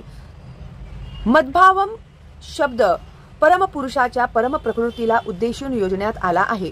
परमपुरुष हा सच्चिदानंद विग्रह आहे, म्हणजेच त्यांचे स्वरूप शाश्वत, ज्ञानमय आणि आनंदमय आहे. आपले वर्तमान शरीर सच्चिदानंदरूपी नाही. हे शरीर सत नसून असत आहे, शाश्वत नसून नश्वर आहे आणि चित्त किंवा ज्ञानमय नसून पूर्णपणे अज्ञानमय आहे. आपल्याला आध्यात्मिक जगताचे ज्ञान तर नाहीच आणि या भौतिक जगाबद्दलही पूर्ण ज्ञान नाही, कारण या ठिकाणी आपल्याला अज्ञान अशा अद्याप कितीतरी गोष्टी आहेत. शरीर सुद्धा निरानंद म्हणजे पूर्ण आनंदमय असण्याऐवजी पूर्णपणे कष्टमय आहे. या शरीरामुळेच आपल्याला भौतिक जगामधील सर्व गोष्टी अनुभवावयास लागतात. पण जो भगवान श्रीकृष्णांचे स्मरण करीत शरीराचा त्याग करतो त्याला तात्काळ सच्चिदानंद शरीराची प्राप्ती होते. या देहाचा त्याग आणि दुसऱ्या देहाची प्राप्ती करण्याचा या भौतिक जगातील मार्ग सुद्धा व्यवस्थितपणे ठरविण्यात आला आहे. पुढील जन्मी मनुष्याला कोणत्या प्रकारचा देह प्राप्त होईल हे ठरल्यानंतरच मनुष्याचा मृत्यू होतो आणि याचा निर्णय स्वतः जीव घेत नसून उच्चतर अधिकारी घेतात. या जन्मातील कर्मानुसार आपली प्रगती अथवा अधोगती हा जन्म म्हणजे पुढील जन्माची पूर्व तयारीच आहे. म्हणून या जन्मी जर आपण भगवत धामाची प्राप्ती करण्याची तयारी केली तर वर्तमान देहाचा त्यागानंतर आपल्याला काहीच भगवंतांच्या दिव्य शरीराप्रमाणेच दिव्य शरीराची प्राप्ती होईल. पूर्वी सांगितल्याप्रमाणे निरनिराळ्या अध्यात्मवादी असतात. निरनिराळ्या प्रकारचे अध्यात्मवादी असतात. उदाहरणार्थ ब्रह्मवादी, परमात्मावादी व भक्त. आणि आधी सांगितल्याप्रमाणे ब्रह्मज्योतीमध्ये आध्यात्मिक जगतामध्ये अनंत असे ग्रहलोक असतात. या ग्रहलोकांची संख्या ही भौतिक जगातील ग्रहांपेक्षा खूप खूप पटीने मोठी आहे. हे भौतिक जग एकूण सृष्टीच्या 1/4 इतकेच आहे. एकांशेन स्थितो जगत या आंशिक भौतिक जगतामध्ये पण अब्जावधी असे सूर्य, तारे आणि चंद्र असलेली लाखो कोट्यवधी ब्रह्मांडे आहेत. पण तरी सुद्धा एकूण निर्मितीच्या तुलनेत हे संपूर्ण भौतिक जगत म्हणजे एक लहानसा भाग आहे. अधिकांश निर्मिती ही आध्यात्मिक किंवा दिव्य धामाने व्यापण्यात आली आहे. ज्याला परमब्रह्मामध्ये विलीन होण्याची इच्छा आहे तो भगवंतांच्या ब्रह्मज्योतीला प्राप्त होतो आणि या प्रकारे आध्यात्मिक जगताची प्राप्ती करतो. जो भक्त भगवंतांच्या सान्निध्याची इच्छा करतो तो असंख्य अशा वैकुंठ लोकांत प्रवेश करतो. श्री भगवान स्वतःच्या नारायण या चतुर्भुज विस्तारित रूपामध्ये आणि प्रद्युम्न, अनिरुद्ध, गोविंद इत्यादी नावांनी वैकुंठात प्रवेश करणाऱ्या भक्तांच्या सहवासात राहतात. म्हणून मृत्यूच्या शेवटच्या क्षणी अध्यात्मवादी ब्रह्मज्योती, परमात्मा किंवा भगवान श्रीकृष्ण यांचे चिंतन करतात. सर्वच बाबतीत जो आध्यात्मिक जगतामध्ये प्रवेश करतात, परंतु जो भक्त आहे किंवा जो साक्षात भगवंताशी संबंधित आहे तोच वैकुंठ लोकांमध्ये अथवा गोलोक वृंदावन धामात प्रवेश करतो. भगवंत पुढे सांगतात की या बाबतीत कोणीही संशय घेऊ नये आणि यावर आपला दृढ विश्वास असला पाहिजे.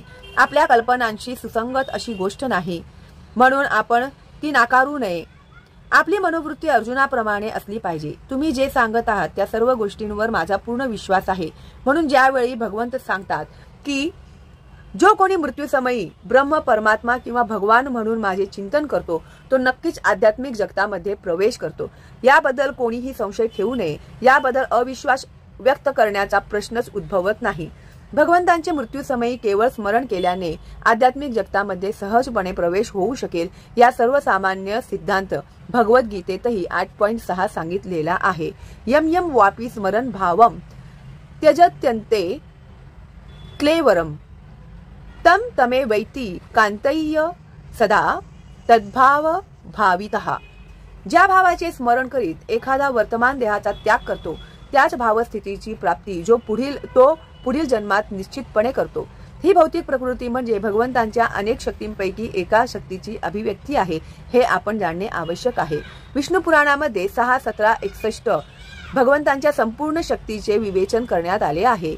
विष्णू शक्ती ही पराप्रोक्ता क्षेत्रज्ञाख्या तथा परा अविद्या कर्म संज्ञान्या तृतीया शक्ती ऋष्यते. परमेश्वराच्या वैविध्यपूर्ण अशा अनंत शक्ती आहेत ज्या आपल्या कल्पनेच्या पलीकडे आहेत. तरी सुद्धा श्रेष्ठ अशा ज्ञानी ऋषीमुनींनी आणि मुक्त जीवांनी या सर्व शक्तींचा अभ्यास करून त्यांचे 3 विभाग केले आहेत. या सर्व शक्ती विष्णू शक्ती म्हणजेच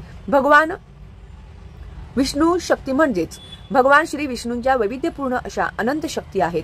प्रथम शक्ती म्हणजे परा आणि दिव्य आहे. पूर्वी सांगितल्याप्रमाणे जीव हे पराशक्तीमध्ये येतात. इतर शक्ती किंवा भौतिक शक्ती या तमोगुणांमध्ये येतात. मृत्यूसमयी आपण या भौतिक जगातील कनिष्ठ शक्तीमध्ये राहू शकतो अथवा आध्यात्मिक जगातील दिव्य शक्तीची प्राप्ती करू शकतो. म्हणून भगवद्गीता 8.6 सांगते की यम यम वापी स्मरण भावम त्यजत्यन्ते कलेवरम तम तमे वैती कांतेय सदा तद्भाव भावितः. ज्या भावाचे स्मरण करत एखादा वर्तमान देहाचा त्याग करतो त्याच भावस्थितीची प्राप्ती तो पुढील जन्मात निश्चितपणे करतो. आपल्याला जीवनामध्ये एकतर भौतिक किंवा आध्यात्मिक जगताबद्दल चिंतन करण्याची सवय असते. आपल्याला जर भौतिक जगताबद्दल चिंतन न करता आध्यात्मिक जगताबद्दल चिंतन करायचे असेल तर ते कसे करावे? आपल्याकडील विपुल साहित्य आहे जे आपल्याला विचारांच्या मायाशक्तीने वृत्तपत्रे, मासिके, कादंबऱ्या इत्यादी व्यापून टाकते. आपण या साहित्यातील लक्ष काढून वैदिक साहित्यामध्ये आपली विचारशक्ती गुंतवली पाहिजे आणि यासाठीच थोर ऋषी, महर्षींनी पुराणे इत्यादी पुष्कळ वैदिक साहित्याची रचना केली आहे. पुराणे ही काल्पनिक नसून ती ऐतिहासिक आहेत. चैतन्य चरितामृतामध्ये मध्य 20.122 पुढील श्लोक आढळतो. माया मुग्ध जीवेर नाही स्वतः कृष्ण ज्ञान जीवे रे कृपया कैला कृष्ण वेद पुराण. स्मृतिभ्रष्ट किंवा मायामुग्ध जीवांना किंवा बद्ध जीवांना त्यांच्या परमेश्वराशी असणाऱ्या संबंधांचे विस्मरण झाले आहे आणि जीव हे भौतिक कार्य करण्यातच मग्न झाले आहेत. जीवांची विचारशक्ती अथवा भावना आध्यात्मिक दिव्य जगताकडे वळवण्यासाठी कृष्ण द्वैपायन व्यासांनी विपुल वैदिक साहित्य दिले आहे. सर्वप्रथम त्यांनी वेदांचे 4 विभाग केले. नंतर त्यांचे विश्लेषण पुराणामध्ये केले आणि अल्पबुद्धी लोकांसाठी त्यांनी महाभारत लिहिले. महाभारतामध्येच भगवद्गीता सांगण्यात आली. यानंतर संपूर्ण वैदिक साहित्य सारांश रूपात वेदांत सूत्रामध्ये सांगितले आणि भावी मार्गदर्शनासाठी वेदांत सूत्रावर सहज आणि सुंदर अशी श्रीमद भागवत नामक व्याख्या लिहिली। या वैदिक शास्त्रांचे चिंतन, मनन आणि अध्ययन करण्यामध्येच आपण आपले मन गुंतविले पाहिजे। ज्याप्रमाणे भौतिकवादी लोक मनोरंजनासाठी किंवा विरंगुळ्यासाठी वर्तमानपत्रे, कादंबरी इत्यादी अनेक प्रकारच्या जडवादी साहित्याचे वाचन करतात, त्याचप्रमाणे आपण आपले मन व्यासदेवांनी दिलेले ग्रंथ साहित्य वाचण्याकडे वळविले पाहिजे। आणि असे केल्यानेच आपण मृत्यूच्या अंतिम क्षणी भगवंतांचे स्मरण करू शकू। भगवंतांनी सुचविलेला हा एकच मार्ग आहे आणि त्याच्या यशाच्या खात्रीबद्दल भगवंत सांगतात की याबद्दल मुळीच संदेह नाही। तस्मात् सर्वेषु कालेषु माम सुस्मर युद्धच मय्यर्पित मनोबुद्धी मामेव वैश्यस्य संशयः। म्हणून अर्जुना, तू नित्य माझे कृष्ण रूपामध्ये चिंतन करून युद्ध करण्याच्या कर्तव्याचे पालन केले पाहिजे। तुझे कार्य मला अर्पण केल्यामुळे आणि मन व बुद्धी माझ्यावर केंद्रित केल्यामुळे तू निसंदेह माझी प्राप्ती करशील। भगवद्गीता 8.7। अर्जुनाने त्याच्या कर्तव्याचा त्याग करून फक्त भगवंतांचेच स्मरण करावे असे भगवंत त्याला सांगत नाहीत। भगवंत कोणतीही अव्यवहार्य गोष्ट कधीच सांगत नाहीत। या भौतिक जगामध्ये शरीराचे पालन पोषण करण्यासाठी प्रत्येकाला कर्म हे केलेच पाहिजे। कर्मानुसार मानवी समाजाचे ब्राह्मण, क्षत्रिय, वैश्य आणि शूद्र असे 4 वर्णामध्ये विभाजन करण्यात आले आहे। ब्राह्मण किंवा बुद्धिमान वर्ग एका विशिष्ट प्रकारचे कर्म करतात, क्षत्रिय किंवा प्रशासकीय वर्ग एका प्रकारचे विशिष्ट कर्म करतात आणि व्यापारी व कामगार शूद्र वर्ग त्यांचे विशिष्ट प्रकारचे कर्म करतात। मानवी समाजामध्ये जरी कोणी कामगार, व्यापारी, प्रशासक किंवा शेतकरी असेल अथवा उच्चवर्णीय साहित्यिक, वैज्ञानिक किंवा धर्मशास्त्र निपुण असला तरी त्याला स्वतःचे अस्तित्व टिकविण्यासाठी कर्म करावेच लागते। यासाठीच भगवंत अर्जुनाला सांगतात की त्याने त्याच्या कर्तव्याचा त्याग करण्याची गरज नाही, तर त्याचे पालन करतानाच भगवान श्रीकृष्णाचे चिंतन करणे आवश्यक आहे। माम नुस्मर। जर एखाद्याने स्वतःचे अस्तित्व टिकविण्याची धडपड करतेवेळी श्रीकृष्णांचे स्मरण करण्याचा सराव केला नाही तर त्याला मृत्यूसमयी भगवान श्रीकृष्णांचे स्मरण करणे शक्य होणार नाही। श्री चैतन्य महाप्रभूही हेच सुचवितात। ते सांगतात की कीर्तनीय सदा हरी। प्रत्येकाने भगवंतांच्या नामस्मरणाची सवय लावली पाहिजे।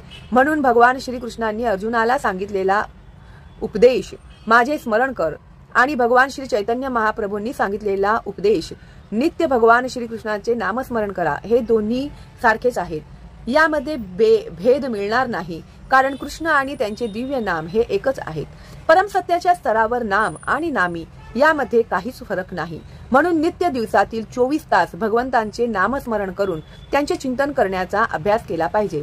तसेच आपल्या जीवनातील सर्व कर्मे अशा रीतीने केले पाहिजेत की आपण त्यांचे नित्य स्मरण करू शकू।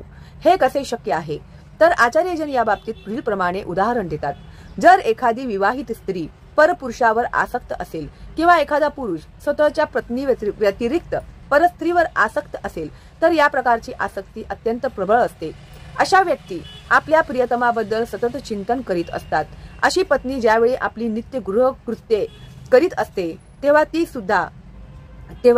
सुद्धा ती आपल्या प्रियकराला कसे भेटावे याबद्दल चिंतन करीत असते। वस्तुतः ती स्वतःची गृहकृत्ये इतक्या काळजीपूर्वक करीत असते की तिच्या पतीला सुद्धा तिच्याबद्दल संशय निर्माण होऊ नये।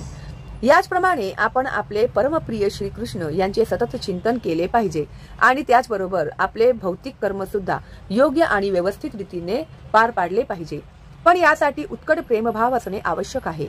आपल्याला भगवंताबद्दल उत्कट प्रेम असेल तरच आपण आपले कर्मही योग्य रीतीने करू शकतो व तसेच त्यांचे नित्य चिंतनही करू शकतो। परंतु अशा उत्कट प्रेमाचा विकास आपण केला पाहिजे। उदाहरणार्थ अर्जुन सतत श्रीकृष्णांचे चिंतन करीत होता। श्रीकृष्णांचा नित्य सहचर होता, त्याचप्रमाणे तो योद्धाही होता। श्रीकृष्णांनी त्याला युद्ध त्याग करून ध्यानधारणेसाठी अरण्यात जाण्याचा सल्ला दिला नाही। जेव्हा भगवान श्रीकृष्णांनी योग पद्धतीचे अर्जुनाला वर्णन केले तेव्हा अर्जुन म्हणतो की या योग पद्धतीचे पालन करणे हे आपल्या आवाक्या पलीकडचे आहे। अर्जुन उवाच योयम योगस्त्वया प्रोक्तः साम्येन मधुसूदन एतस्याहं न पश्यामि चंचलत्वात् स्थितिं स्थिराम। अर्जुन म्हणाला, हे मधुसूदना, ज्या योग पद्धतीचे वर्णन तुम्ही केले आहे ते अव्यवहार्य आणि असह्य वाटते, कारण मन हे चंचल आणि स्थिर आहे। भगवद्गीता 6.33। पण भगवान सांगतात योगिनामपि सर्वेषां मद्गतेनांतरात्मना श्रद्धावान भजते यो माम समे युक्त तमो मतः। सर्व योगी जनांमध्ये जो श्रेष्ठ श्रद्धापूर्वक सदैव माझ्यामध्ये निवास करतो, अंतःकरणात माझे चिंतन करतो आणि माझी दिव्य प्रेममयी सेवा करतो, तो योगाद्वारे माझा अत्यंत निकट संबंधी होतो आणि असा हा योगी सर्व योग्यांमध्ये श्रेष्ठ आहे असे माझे मत आहे। भगवद्गीता 6.47। म्हणून जो भगवद्गीतांचे निरंतर स्मरण करतो तो सर्वश्रेष्ठ योगी, ज्ञानी तसेच सर्वश्रेष्ठ भक्तही आहे। पण पुढे जाऊन भगवंत अर्जुनाला सांगतात की अर्जुन हा क्षत्रिय असल्यामुळे तो युद्ध टाळू शकत नाही, पण जर त्याने श्रीकृष्णांचे चिंतन करीत युद्ध केले तर तो मृत्यूसमयी श्रीकृष्णांचे चिंतन करू शकेल। मात्र यासाठी मनुष्याने परमेश्वराच्या दिव्य प्रेममयी सेवेमध्ये शरणागत होणे आवश्यक आहे। वास्तविकपणे आपण आपल्या शरीराद्वारे कार्य करीत नसून मन आणि बुद्धीद्वारे करीत असतो। म्हणून बुद्धी आणि मन जर निरंतर भगवंतांच्या चिंतनामध्ये संलग्न केले तर स्वाभाविकपणे सर्व इंद्रिये सुद्धा भगवंतांच्या सेवेमध्ये संलग्न होतात। वर करणे पाहिल्यास इंद्रियांची कार्ये सारखीच दिसतात, पण त्यामागील भावना निराळी असते। मन आणि बुद्धीला भगवंतांच्या चिंतनात कसे संलग्न करावे याबद्दल भगवद्गीता शिकविते। अशा प्रकारे संलग्न झाल्याने मनुष्य भगवत धामात प्रवेश करू शकतो। जर मनाला श्रीकृष्णांच्या सेवेमध्ये मग्न केले तर सर्व इंद्रिये आपोआपच त्यांच्या सेवेमध्ये मग्न होतात। श्रीकृष्णांच्या चिंतनात परिपूर्ण संलग्न होणे ही एक दिव्य कला आहे आणि हेच भगवद्गीतेचे रहस्यही आहे।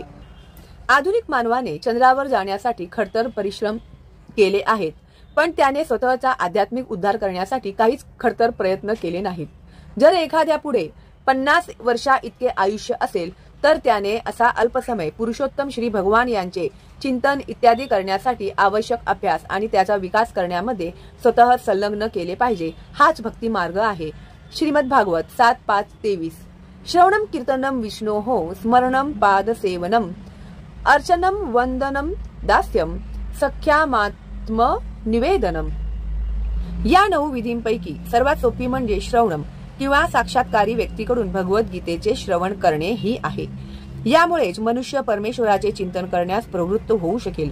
अशा स्मरणामुळे भगवत चिंतन सुलभ होते आणि देहत्यागानंतर मनुष्याला असे दिव्य शरीर प्राप्त होऊ शकेल की जे भगवंतांच्या सान्निध्यात राहण्यास उपयुक्त असेल। भगवंत पुढे सांगतात की अभ्यासयोग युक्तेन चेतसा नान्यगामिना परमं पुरुषम दिव्यम याति पार्थानुचिंतयन्।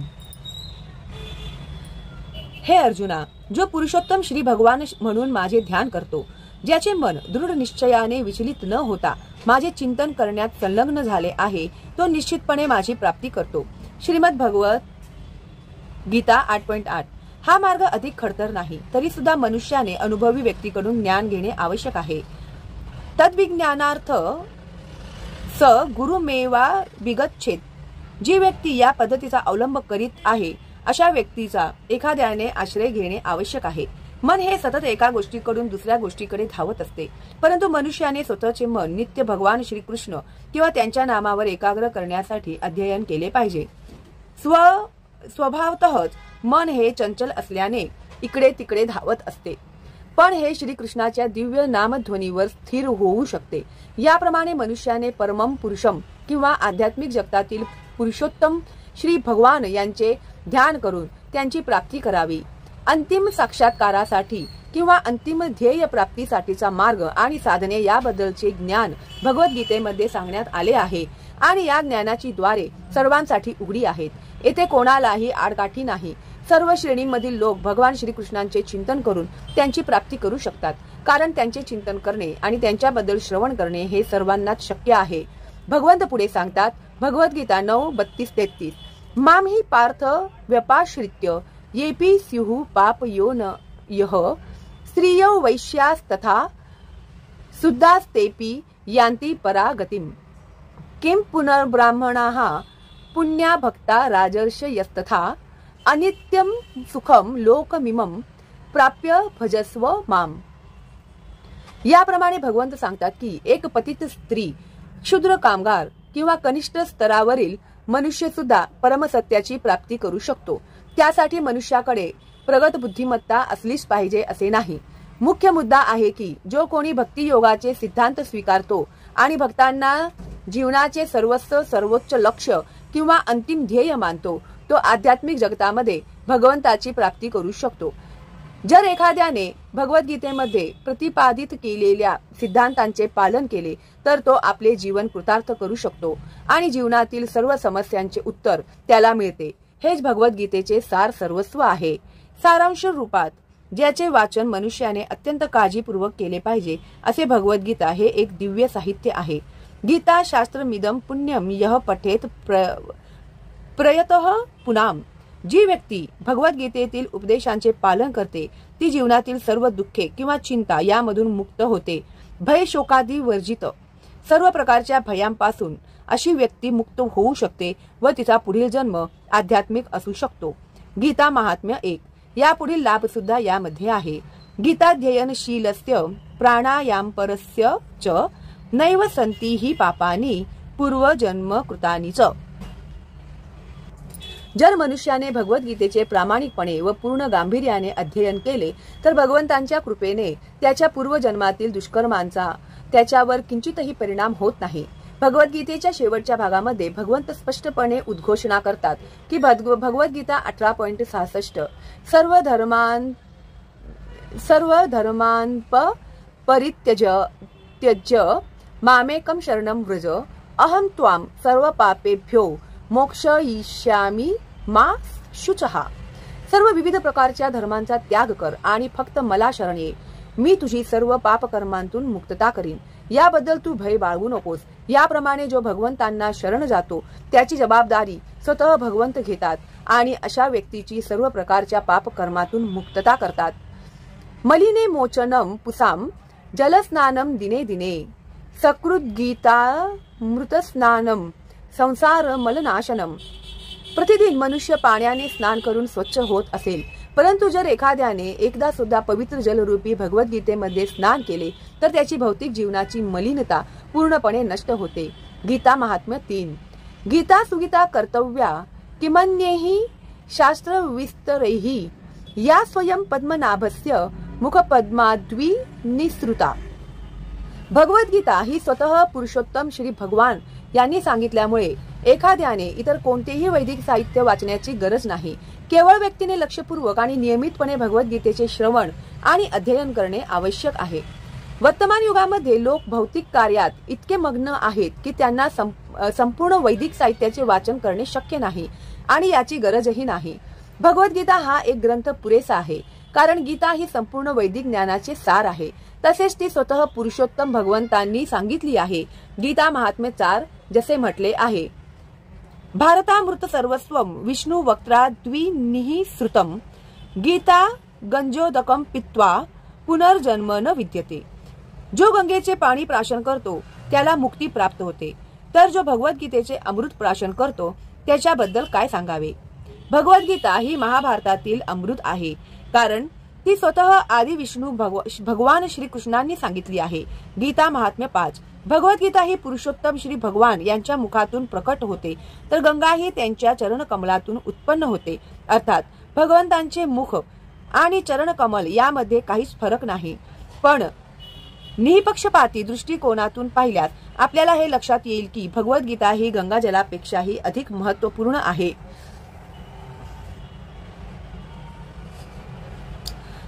सर्वोपनिषदो गावो दोग्धा गोपाल नंदनः पार्थो वत्सः सुधीर भोक्ता दुग्धम गीता मृतम महत्।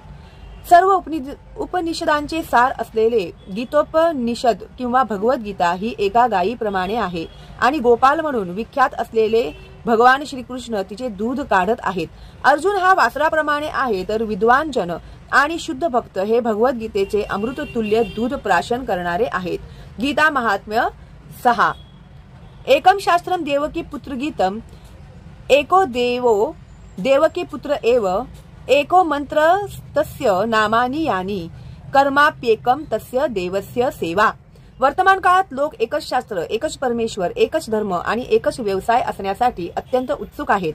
म्हणून एकम शास्त्रम देवकी पुत्र गीतम, अखिल विश्वाकरिता भगवद्गीता हे एकच शास्त्र असावे। एको देवो देवकी पुत्र एव, अखिल विश्वाकरिता श्रीकृष्ण हे एकच परमेश्वर असावेत। एको मंत्र तस्य नामानी, एकच मंत्र, एकच प्रार्थना असावी आणि ती म्हणजे त्यांच्या पवित्र नामाचा जप कृष्ण हरे कृष्ण कृष्ण कृष्ण हरे हरे हरे राम राम राम हरे हरे। कर्माप्येकम तस्य देवस्य सेवा, सर्वांसाठी एकच कर्म असावे व ते म्हणजे भगवंतांची भक्तिमय सेवा। गीता महात्म्य 7। ओम शांती।